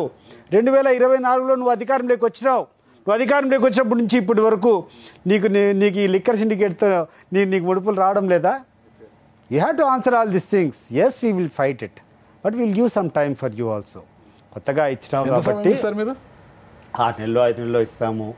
6 నెలలు 5 నెలల తర్వాత మీకు తప్పకుండా ఉంది. వచ్చి రాగానే ఢిల్లీకి వెళ్ళిపోయి అసెంబ్లీని బాయ్కాట్ చేసేసి మీరు అసెంబ్లీ సమావేశాలకు మీరు హాజరు కాకోకుండా ఢిల్లీకి వెళ్ళి ఏపీలో ఏమో జరిగిపోతుంది అంటే మీ ప్రభుత్వ హయాంలో ఎవరిని మర్డర్ చేయనట్టుగా, చంపేసి ఇంటికే పార్సల్ డోర్ డెలివరీ ఇవ్వలేనట్టుగా అన్నీ కూడా భ్రమించుకొని ఢిల్లీ వెళ్ళి ధర్నా చేసి ఏపీలో చాలా జరిగిపోతుంది, లా అండ్ ఆర్డర్ను క్రమబద్ధీకరించాలి, రాష్ట్రపతి పాలన పెట్టాలి అనేంతగా వెళ్ళిపోయారు కదా. అంత ఓపిక లేకపోతే ఎట్లా? అసెంబ్లీ బయట నిలబడుకొని సేవ్ డెమోక్రసీ అని వస్తారు. ఒక్క నిమిషమో, ఎవరినైతే చంపి మీ ఎమ్మెల్సీ అనంతబాబు గారు డోర్ డెలివరీ ఇచ్చారో ఆయన కూడా జగన్మోహన్ రెడ్డి గారు వెనకాల ఫ్లెక్సీ పట్టుకొని సేవ్ డెమోక్రసీ అంటే ఏంది సేవ్ డెమోక్రసీ? అసలుకి ఎవరిని సేవ్ చేయాలి? అసలుకి డెమోక్రసీని సేవ్ చేయాలని అడుగుతున్నాడు ఆయనకు డెమోక్రసీ గురించి తెలుసు ఆయనకు? మీరు అడిగినటువంటి ప్రశ్నకు దాడులు అనేది జరిగాయా లేదా నెంబర్ 1. అంటే మా హయాంలో జరిగినాయని చెప్పి చంపుకుంటా పోతా ఉంటే దళితులకు గుండు కొట్టించిన విషయం కావచ్చు, దాడులు కావచ్చు, అసలు చంపి ఎవరైనా డోర్ డెలివరీ ఇస్తారా? మీ పార్టీ నిజంగా సేవ్ డెమోక్రసీ అనాలంటే అతన్ని వెంటనే పార్టీ నుంచి బహిష్కరించాలా, ఎమ్మెల్సీ పదవి నుంచి పీకి అవతల పడేసిండలా. ఏమన్నా చేశారా మీరు? ఏమీ చేయలేదు, నెత్తిని పెట్టుకున్నారు. ఈరోజు ఆయన వచ్చి ప్లకార్డు పెట్టుకుని సేవ్ డెమోక్రసీ అని అరుస్తున్నాడు. ఏంది సార్ ఇది? గతంలో జరిగాయని చెప్పి ఈరోజు ప్రజల యొక్క మానాలు ప్రాణాలు ప్రజలను దాడి చేయడం అనేది కరెక్ట్ అని మీరు అంగీకరిస్తున్నారా? అంటే కాదు దాడి జరుగుతున్నా కూడా వినుకొండ వ్యక్తిగత కక్షలతో చంపుకున్నారు. మీరు గతంలో చంద్రయ్య అనే అతని మీద జై జగన్ అనేసి ఆయన పీక మీద కత్తి పెట్టి ఇది చేసిన దాఖలాలు లేవా? మీరు ఎన్నో మాట్లాడుతుంటారు. సొంతం నా మేనల్లుడు అజయ్ కుమార్ రెడ్డి అని చెప్పి అతని వ్యక్తిని వెంపలలో కొట్టారా లేదా? కరెక్ట్, సోషల్ మీడియా ఇష్యూలో కొట్టారు. ఏ సోషల్ మీడియాలో ఏం చెప్పాడు? నువ్వు ఒక ప్రూఫ్, అతను ఏదన్నా తప్పుగా పెట్టాడు ఒక ప్రూఫ్ చూపిస్తావా? అతను చేసినటువంటి సోషల్ మీడియాలో కాదు, ఇంకొకటి కాదు, సతీష్ రెడ్డి ఎక్కడైనా ప్రోగ్రామ్స్లో పాల్గొంటే ఆ ప్రోగ్రామ్స్ అన్నీ అప్లోడ్ చేసుకొని పలానా సాట పాల్గొన్నాడు అని పెట్టడం తప్పితే నిన్ను ఎవరినైనా విమర్శించి కానీ ఎక్కడైనా తప్పు కానీ వేరేదని పెట్టాడా? He was acting like my coordinator. నీవు నేర్పిన విద్య నీరజాక్ష అనేది ఒక సామెత ఉంది కదా. మీ హయాంలో సీనియర్ జర్నలిస్టులు అందరూ కూడా యూట్యూబ్ ఛానల్ పెట్టుకుని ఏదైనా అప్లోడ్ చేస్తే తీసుకొచ్చేది సీనియర్లను కూడా లేకోకుండా సిఐడిని పంపించి మోకాళ్ళు కొట్టించి జైల్లో పంపించిన దాఖలాలు కూడా ఉన్నాయి సార్. నాగరాజు గారు, మీరు సబ్జెక్ట్ కొంచెం డిబేట్ అవుతున్నారు. మీరు అడిగిన ప్రశ్నలో క్లారిటీ, దాడి జరిగిందా లేదా, అజయ్ కుమార్ రెడ్డి అనేది నా బంధువు మీద దాడి జరిగిందా లేదా, ఆ అబ్బాయి ఏదో తప్పు చేశాడని చెప్పి మీరు అంటున్నారు సోషల్ మీడియాలో. మీరు తప్పు చూపించగలుగుతారా? బిఫోర్ ఆస్కింగ్ మీ మీరు ఒక మాట చెప్పినప్పుడు చేసి లోపల పెట్టిన వాళ్ళందరూ కూడా ఏం తప్పు చేశారో చూపించగలిగారా? లేదు, అదే నేను చెప్పేది. అప్పుడు చేశారని ఇప్పుడు చేస్తారా? చేసినప్పుడు ఇంకా కొంతమందిని కొట్టండి, ఇంకో 100 మందిని కొట్టండి అని చెప్పి మేము ఢిల్లీకి పోయి ఇప్పుడు ఇక్కడ న్యాయం జరగడం లేదు. నేనే స్వయంగా ఎస్పీ దగ్గరికి పోయినా, అయ్యా పలానా అజయ్ కుమార్ రెడ్డి మీద ఇట్లా జరిగింది, ఇదో వీడియో క్లిప్పింగ్స్, ఎవడో కూర్చొని దారిలో పోయి ఎవడు క్లియర్ చేస్తాడు, ఇట్లా ఈ పలానా మంది దాడి చేశారు, ఇది పలాని వ్యక్తులు చేశారు, ఇంకా వాళ్ళని అరెస్ట్ చేయలేదంటే ఈ రోజుకి అరెస్ట్ చేయలేదు. వాళ్ళు ఎట్లంటే అట్లా కొట్టుకుంటూ పోతూ ఉంటే మా యొక్క కార్యకర్తలను ఆదుకోండి, వాళ్ళకి రక్షణ లేదని చెప్పి ఢిల్లీకి కాకుండా ఎక్కడ పోయి మేము ఫిర్యాదు చేయాలా? మీ దగ్గర అంటే అంతవరకు కొట్టించుకోమంటారా? అంతవరకు చంపించుకోమంటారా? ప్రజల్లో మాట్లాడండి. అసెంబ్లీ జరుగుతుంది కదా, అసెంబ్లీలో మాట్లాడచ్చు. మీరు చెప్పేది కాదు. అసెంబ్లీలో ఒక పథకం అందకుంటేనో, లేకుంటే ఒక బెనిఫిట్ అందకుండా ఉంటేనో, లేకుంటే ఒక ఆస్తి తగాదాలో 10 రోజులు ఆలస్యం అయితే చెప్పచ్చు. కానీ వైద్యం నువ్వు ఆపేదానికి, మనుషుల మీద దాడి జరిగి ప్రాణాలు పోతా అంటే నువ్వు పోరాడకుండా ఉండేదానికి ఏది ఎమర్జెన్సీ కాదనే స్పష్టత లేదా అన్న మీకు? మీరు అడిగేటప్పుడు మీరు చెప్పు, మనుషులు కొడతాంటే ఇంకో 10 మందిని కొట్టు, ఇంకో 10 మందిని చంపు, 10 మందిని చంపితే ఏమవుతుందిలే అనేటువంటి గొప్పగా ఉండాలంటారా మీరు? అయ్యా చంపుతాండ్రా, అది ఎమర్జెన్సీ. మనిషి ఇప్పుడు ఎవరిని ఐసీయూలోకి తీసుకుని పోతారు? కాలికి చిన్న దెబ్బ తగిలితే యూ కెన్ నెగ్లెక్ట్. మనిషికి ఊపిరాడక హార్ట్ అటాక్ వచ్చేసి ఉంటే అతన్ని ఐసీయూకి తీసుకుని పోకుండా ఎక్కడ పెడతారు? ప్రాణాల మీద దాడి జరుగుతుంది, మనుషుల యొక్క ఆస్తుల మీద దాడి జరిగితే పర్వాలే, వీ కెన్ వెయిట్. బట్ ప్రాణాల మీద దాడి జరిగినప్పుడు ఇక్కడ రాష్ట్ర ప్రభుత్వం స్పందించినప్పుడు ఈరోజు where is the alternative for us? పోయి కేంద్రాన్ని చెప్పడం తప్పితే. అండ్ ఈరోజు జరిగేటువంటి విధానాలన్నింటినీ కూడా మీరందరూ కూడా చాలా జాగ్రత్తగా గమనించాలి. ఈ యొక్క కాన్స్టిట్యూషన్లో ఏ పార్టీ వ్యక్తి కానీ ఇంకొకడు కానీ ఈ దేశద్రోహులు కాదు. ఒక పార్టీకి మేము లాయల్గా ఉన్నంత మాత్రం ఈ రాజ్యాంగానికి మేము వ్యతిరేకం కాదు. ఆ స్ఫూర్తితో ప్రతి ఒక్కరు నడుచుకోవాలి తప్పితే అధికారం వస్తానే ప్రత్యర్థ పార్టీకి సంబంధించినటువంటి వాళ్ళను ఒక దేశద్రోహులుగానో లేకుంటే వాళ్ళని కొట్టడమో లేకుంటే చంపడమో ఇవన్నీ అనాగరికమైనటువంటి చర్యలు. ఏ సందర్భంలో జరిగినాయో జరగలేదు కాబట్టి ఈరోజు మేము అధికారం కోల్పోయినాం. మీరు కూడా ఇదే అధికారంలోకి రావడానికి వైఎస్ఆర్ కాంగ్రెస్ పార్టీ రాష్ట్ర ప్రధాన కార్యదర్శిగా సతీష్ కుమార్ రెడ్డి గారి యొక్క పాత్ర ఎలా ఉండబోతుంది? మీ రోల్ ఏంటి అసలు? కార్యకర్తలన్నిటి కూడా 6 జిల్లాలు నాకు అప్పచెప్పడం జరిగింది. రాయలసీమ, నెల్లూరు, ఒంగోలు వరకు మంచి కార్యకర్తలందరినీ ఐడెంటిఫై చేసుకోవడము, వాళ్ళకందరికీ కూడా తగినట్లు గుర్తింపు ఇవ్వడం. ఈరోజు కష్టపడేవాడు ఒకడు, అనుభవించేవాడు ఒకడు ఉంటుంది. అటువంటి డిస్పారిటీ ఉండకూడదు. ప్రభుత్వం ఎక్కడెక్కడైతే వైఫల్యాలు ఉన్నాయో, ప్రజలు ఎక్కడెక్కడైతే ఇబ్బందులు పడుతున్నారో, కార్యక్రమాలన్నింటిలో కూడా ప్రభుత్వ వ్యతిరేకటువంటి జరిగినప్పుడు ప్రజలకు మేలు చేసే కార్యక్రమాలకు అన్నిటి కూడా పార్టీని ఆ వైపు మళ్లించడం. జగన్మోహన్ రెడ్డి గారికి ప్రత్యేకంగా ఆయన దగ్గరగా ఉన్నప్పుడంతా ఏవైతే పొరపాట్లు ఇంతకుముందు జరిగాయో ఆ పొరపాట్లు తిరిగి పునరావృతం కాకుండా తగు చర్యలు తీసుకోవడము. ముఖ్యంగా ఈ యొక్క పార్టీకి అంతా కూడా వెన్నెముక జగన్మోహన్ రెడ్డి. మీరు చెప్పారు ఈరోజు 11 మంది ఎమ్మెల్యేలన్నా ఉన్నారు. తెలుగుదేశం వైఎస్ఆర్ కాంగ్రెస్ పార్టీ పెట్టినప్పుడు ఇద్దరే ఉన్నారు. జగన్మోహన్ రెడ్డి గారు ఎంపీగా రిజైన్ చేశారు, విజయమ్మ ఎమ్మెల్యేగా రిజైన్ చేసింది. ఎన్నికలు పెట్టారు, వాళ్ళిద్దరే గెలిచారు. అధికారంలోకి రాలేదా? 67 మంది గెలవలేదా? తర్వాత 151 సీట్లు రాలేదా? ఈరోజు ఆయన తీసుకునేటువంటి కార్యక్రమాలు అధికారంలో ఉండేటప్పుడు ముఖ్యంగా అట్టడుగునటువంటి ప్రజలకు ఆయన ఇచ్చినటువంటి సేవ ఎక్కడ చూసినా చర్చనీయాంశమే. డైరెక్ట్ బెనిఫిషరీ ట్రాన్స్ఫర్, డీబీటీ, పెన్షన్లు కానీ బెనిఫిట్లు కానీ డైరెక్ట్గా లబ్ధిదారుల యొక్క అకౌంట్లోకి చేరడం. గ్రామాల్లో ఉన్నటువంటి వాళ్ళంతా కూడా వాళ్ళ బాధలు చెప్పుకోవాలంటే గ్రామ సచివాలయాలు తీసుకొని రావడం, గ్రామాల్లోనే వాళ్ళకి కావాల్సిన పనులన్నీ చేసుకొని రావడం. రెండోది రైతులకు కావాల్సినటువంటి విత్తనాలు కానీ ఎరువులు కానీ అన్నింటినీ కూడా ఆ కేంద్రాలు అక్కడనే పెట్టడం. నాడు నేడు విధానం తీసుకొని వచ్చి స్కూల్స్ అన్నింటినీ అప్గ్రేడ్ చేసేటువంటి విధానం కానీ నా భూతో నా భవిష్యత్, దాని గురించి ఎవ్వరం ఆలోచించాల్సిన అవసరం లేదు. మీరు చెప్పినటువంటి కొన్ని కార్యక్రమాల వల్ల కొన్ని వాస్తవాలు ఉన్నాయి, కొన్ని దాంట్లో తప్పు చేయకుండా తప్పు చేసినట్టు వాళ్ళకునేటువంటి అనుభవం మీద వాళ్ళు చెప్పడము, కొన్ని సందర్భాల్లో ప్రజల్లో లేనటువంటి ఆశలన్నీ క్రియేట్ చేసి ఇన్ని కార్యక్రమాలు చేసి ఈరోజు జగన్మోహన్ రెడ్డి ఓడించడం జరిగింది. సార్, రాష్ట్ర వ్యాప్తంగా పక్కన పెడితే వైఎస్ కుటుంబానికి కంచుకోట లాంటి ఉమ్మడి కడప జిల్లాలో ఇంత ఘోర వైఫల్యం ఏంటి? 3 స్థానాలు, బద్వేలు, రాజంపేట, పులివెందుల. అసలు జమ్మలమడుగులో బీజేపీ కమలం గుర్తు గెలవడం ఏంటి? ఆదినారాయణ రెడ్డి గారు గెలవడం ఏంటి? అసలుకి ఇంత వైఫల్యమా? అది జగన్మోహన్ రెడ్డి గారి యొక్క వైఫల్యం కంటే ఆయన చుట్టూ ఉన్నటువంటి వాళ్ళ వైఫల్యము. ఒకటే, యాజ్ ఎ లీడర్ ఆయన కూడా రెస్పాన్సిబిలిటీ తీసుకోవాల్సిందే. ఇన్ని విషయాలు జరుగుతున్నా నా దృష్టికి ఎందుకు రాలేదు? ఈరోజు మేము అప్రమత్తంగా ఉండేది అదే. జగన్మోహన్ రెడ్డి గారికి అన్ని విషయాలు ఆయన దృష్టికి పోవాలా. చాలామందికి మీరు ఏదైతే చెప్పారో కవచం చుట్టుకొని లేకుండా ఉంటే ఆయన యాక్సెసిబిలిటీ లేకుండా పోవడం వల్ల జరిగేటువంటి విషయాలన్నీ ఆయన తెలియకపోవడం వల్ల ఆ కమ్యూనికేషన్ గ్యాప్ వల్ల కొన్ని తప్పులు జరిగినాయి. నేను కూడా చెప్తున్నాను కదా, కొన్ని తప్పులు జరిగాయి. కానీ ఆ తప్పులను చాలా ఎక్కువ మ్యాగ్నిఫై చేయడం. మీ బావ రెడ్డప్ప గారు, మాజీ ఎమ్మెల్యే రెడ్డప్ప గారు రమేష్ రెడ్డిని వైసీపీలోకి తీసుకురావడంలోనూ, మళ్ళా బావమరుదులు ఇద్దరు కలిసి పొంగనూరులో ఉన్న అనిషారెడ్డి గారిని, అమర్నాథ్ రెడ్డి గారి మరదలు అనిషారెడ్డి గారిని వైసీపీలోకి తీసుకురావడంలో చాలా కీలక పాత్ర పోషించారు కదా. నేను తీసుకుని వచ్చేదానికంటే చంద్రబాబు నాయుడు గారు చేసినటువంటి మోసం ఇవన్నీ కారణం. రమేష్ రెడ్డి గారు లక్కిరెడ్డిపల్లె రాయచోటి నియోజకవర్గ ఇన్ఛార్జిగా ఎన్నికల ముందు వరకు, అంటే 1 నెల ముందు వరకు కూడా అతనే ఇన్ఛార్జ్. ఆయన డబ్బులన్నీ ఖర్చు పెట్టుకున్నాడు. అహర్నిశలు రాత్రింబగళ్ళు మొత్తం నియోజకవర్గం అంతా తిరుగుతా ప్రచారం చేసుకుంటా ఎట్లా తిరిగి గెలవాలనేటువంటి పోరాట పటిమతో సర్వస్వం త్యాగం చేసి ఆయన చేశాడు. ఎలక్షన్కు జస్ట్ ఇంకా రేపు మొన్న టికెట్ అనౌన్స్ చేస్తానగా నీకు ఇవ్వడం లేదు, వేరే వాళ్ళకి ఇస్తా అని చెప్పడము కరెక్ట్? అది డైజెస్ట్ చేసుకోగలుగుతాడు ఎవరన్నా? ఒకవేళ నీకు లేదా నీకు ఇవ్వడం లేదనుకో, ఒక 6 నెలల ముందట లేదంటే 1 సంవత్సరం ముందట, లేదబ్బా నీకు ఇవ్వడం లేదు, నువ్వేం దాని గురించి ఖర్చు పెట్టుకోవద్దు, వేరే వాళ్ళకి ఇస్తానని చెప్పి వాళ్ళకి ఇవ్వచ్చు కదా. ఈరోజు రాయచోటి నియోజకవర్గం తెలుగుదేశం పార్టీ గెలిచిందంటే 100% చెప్తున్నాను, 4.5 సంవత్సరం రమేష్ రెడ్డి గారు ఉన్నటువంటి కృషి వల్లనే ఈరోజు తెలుగుదేశం పార్టీకి తీసుకొని రావడం వల్లనే జరిగింది.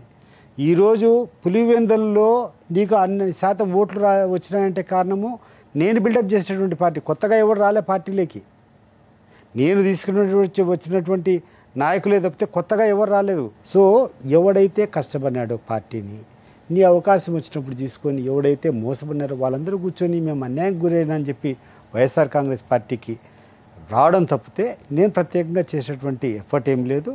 డెఫినెట్గా వచ్చిన వాళ్ళందరినీ కూడా తీసుకోవాల్సిందే. ఇకపోతే పులివెందుల కౌన్సిల్లో అంటే మున్సిపాలిటీ అనే కౌన్సిల్లో మెజార్టీ కౌన్సిల్ సభ్యులందరూ కూడా పసుపు కండువా కప్పుకోవాల్సిందని బీటెక్ రవి గారు హుకుం జారీ చేశారనే విమర్శలు కూడా ఉన్నాయి.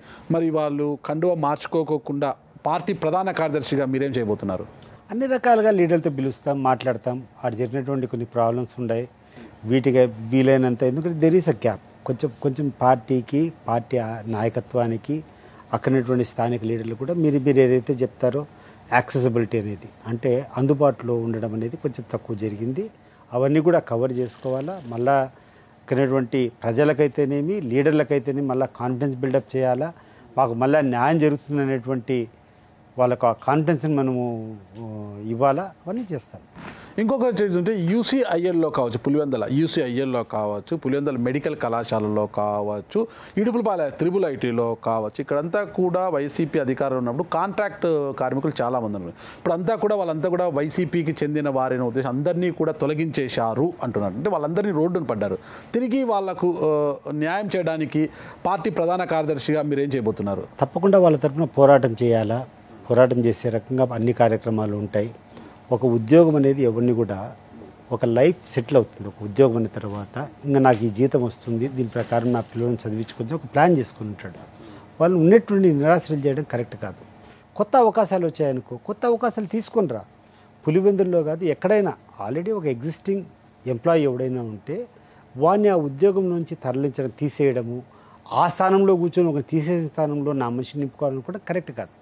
నీకు రాజకీయంగా నీకు అనుభవం ఉంది, లేకుండా ఉంటే నీకు అవకాశం ఉంది, యూ క్రియేట్ సమ్ మోర్. ఇంకో 10 ఇన్స్టిట్యూషన్స్ తీసుకొని రా. ఆ ఇన్స్టిట్యూషన్స్లో నువ్వు తెచ్చినటువంటి మనుషులు పెట్టుకో. అంతేగాని గతంలో ఎవడైనా పెట్టంటే అధికారంలో ఉండేటప్పుడు పెట్టింటారు, ఆ రూల్స్కి అనుగుణంగానే పెట్టింటారు, కాంట్రాక్ట్ కానీ ఇంకోటి కానీ. వాడిని తీసి నీ మనిషిని పెట్టుకోవాలనుకోవడం కాదు. ఈరోజు నువ్వు క్రియేట్ చేయి. ఇంకొక 10 హాస్పిటల్ కట్టు, ఇంకో 10 యూసీఎల్ లాంటిది ఏదైనా పరిశ్రమలు తీసుకొని రా. ఆడ క్రియేట్ చేసి నీ మనుషులు పెట్టుకో. ఎవరు వద్దంటారు? అది చేతగాక ఆల్రెడీ ఉండేవాడిని నిరాశ్రలు చేయడం అనేది, రోడ్డు పాలు చేయడం అనేది కరెక్ట్ కాదు. ఎప్పుడు కూడా ఎగ్జిస్టింగ్ సిస్టమ్ ఎవడైతే ఉన్నాడో వాని తట్టలో ఉన్నటువంటి అన్నం నేను తీసుకోవాలని కరెక్ట్ కాదు. వైసీపీ రాష్ట్ర ప్రధాన కార్యదర్శిగా ఉన్నారు సతీష్ రెడ్డి గారు, సింగారెడ్డి గారి వెంకట సతీష్ కుమార్ రెడ్డి గారు చాలా బిజీ పర్సన్. ఇక్కడ కదా ఏపీలో కదా ఆయనకు ఒరిస్సా ఇతరత్ర రాష్ట్రాలంతా కూడా కాంట్రాక్ట్ వర్క్లు, పెద్ద పెద్ద బిజినెస్లు ఉన్నాయి కదా, ఎప్పుడు చాలా బిజినెస్ తిరుగుతుంటారు కదా. ఇప్పుడు ఒక కీలకమైన పదవిలో ఉన్నారు. మరి ఎలా 2 పడవల ప్రయాణముతో మీరు రాష్ట్రంలో ప్రధాన కార్యదర్శిగా పార్టీకి ఎలా న్యాయం చేయబోతున్నారు? మొట్టమొదటిగా జగన్మోహన్ రెడ్డి గారు, ఐ థింక్ రాజశేఖర రెడ్డి గారి జయంతి జరిగింది. ఆ రోజు కారులో వచ్చేటప్పుడు కొంచెం రాగలుగుతామని అడగడం, తర్వాత ఒక 2-3 రోజుల తర్వాత ఆయన పోయి కలిసినప్పుడు క్లియర్గా ఆయన నేను ఇట్లా ప్రధాన కార్యదర్శిగా చేయదలుచుకున్నాను, ఇట్లా ఈ ఏరియాస్ అంతా నీకు అప్పచెప్పాలనుకునేటప్పుడు యాక్సెప్టెన్స్ చెప్పిన తర్వాత ఇంటికి వచ్చి నా పిల్లలతో అందరితో ఆలోచన చేశాను.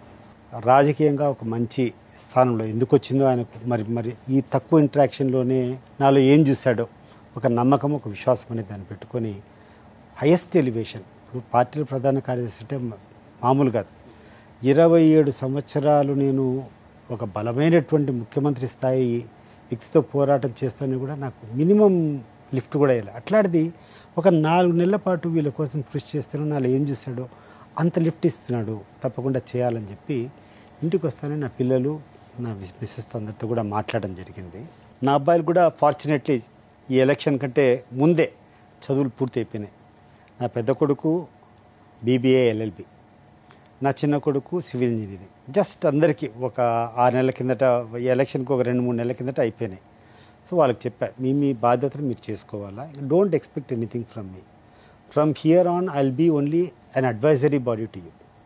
యాక్టివ్గా మీరు ఏం చేయగలుగుతారో, నేను ఏవైతే వ్యాపారాలు చేస్తున్నామో టేకప్ చేయాలనుకుంటే టేకప్ చేసుకోండి, లేకుండా అంటే ప్రొఫెషనల్గా పోవాలంటే ప్రొఫెషనల్గా పోండి అని చెప్పేసి వాళ్ళందరూ కూర్చొని మాట్లాడినప్పుడు, నా పెద్ద కొడుకు వాడు ప్రొఫెషన్లో అడ్వకేట్గా అయిపోయినాడు కాబట్టి ఒక మంచి ఫర్మ్లో కూర్చొని జాయిన్ అయిపోయి ప్రొఫెషన్ చూసుకునేటట్లు నిర్ణయించుకున్నాం. నా చిన్న కొడుకు నేను ఏవైతే సివిల్ ఇంజనీరింగ్ వ్యాపారాలు కాంట్రాక్ట్స్ అవన్నీ చేస్తున్నాయో అవి చూసుకునే దానికి అయిపోయాడు.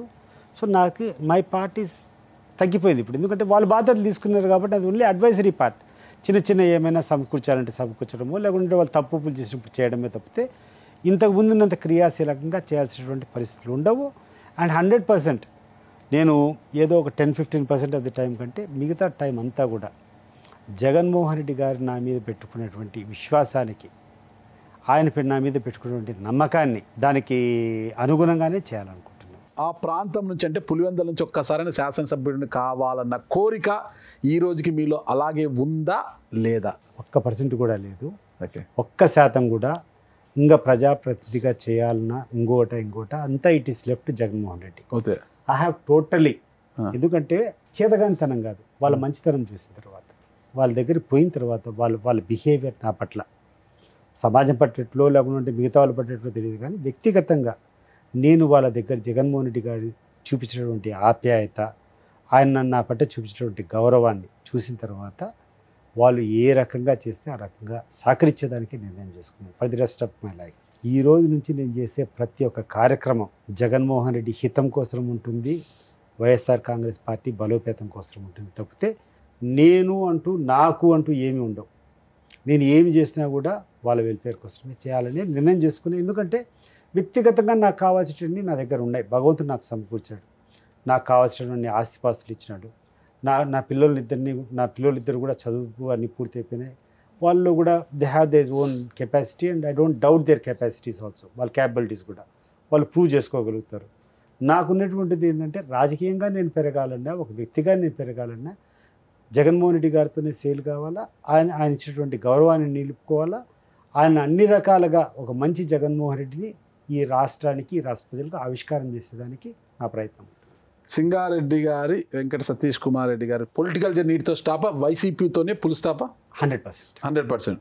ఇంకా వేరే ఏం లేదు. నేను చంద్రబాబు నాయుడు గారితో ఏ రోజు ఒక పదవి కావాలని చెప్పి నేను ఆశించాలి. మీరు అంటున్నారు కదా, ఒక్క ఎమ్మెల్సీ ఒక్కటే నేను ఎప్పుడు అడిగానంటే, నేను జైలు పాలైపోయి అన్ని ఇబ్బందులు పడేటప్పుడు నేను ఫైట్ చేయాలంటే మినిమం ప్లాట్ఫామ్ నాకు కావాలి సార్. నేను జైలు లేకపోతున్నా, నేను ఇబ్బందులు పడుతున్నా, తిరిగేదానికి నాకు సెక్యూరిటీ లేదు, నాకు ఇటువంటి పరిస్థితుల్లో నాకు ఇది ఇవ్వకుండా ఎట్లా అనేటప్పుడు అప్పుడు రేవంత్ రెడ్డి నా కోసం పోరాటం చేశాడు.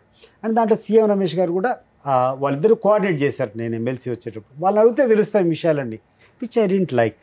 నేను చేసేటువంటి త్యాగానికి, నేను చేసేటువంటి పోరాటానికి నాకు ఆ రకమైనటువంటి కండిషన్స్తో నాకు పదవి ఇవ్వడం అనేది నాకు నచ్చకున్నా కూడా, but it was what ever sir. జీవితంలో సింగారెడ్డి గారి వెంకట సతీష్ కుమార్ రెడ్డి ఎవరు అంటే మాజీ ఎమ్మెల్సీ, మాజీ డిప్యూటీ చైర్మన్ అనేది అయితే ఒక ఎండిపోయిందంట. అయితే మీ వల్ల నాకు తెలిసింది ఏంటంటే, దూరపు కొండలు నునుపు కాదు, దగ్గర కొండలు కూడా నునుపుగా కనిపిస్తాయి. దగ్గర గురించి కూడా చూడొచ్చు, కొండలు నునుపుగా కనిపిస్తాయి అనేది ఒక సత్యం అయితే నాకు అర్థమైంది. కానీ సతీష్ రెడ్డి గారు ఇదే కమిట్మెంట్తో పనిచేయాలని, వైసీపీలో ఇంత వటుడింత అయిన చందంగా ఇంతకింత మీరు ఎదగాలని కోరుకుంటున్నాను సార్. Thank you sir. నమస్తే.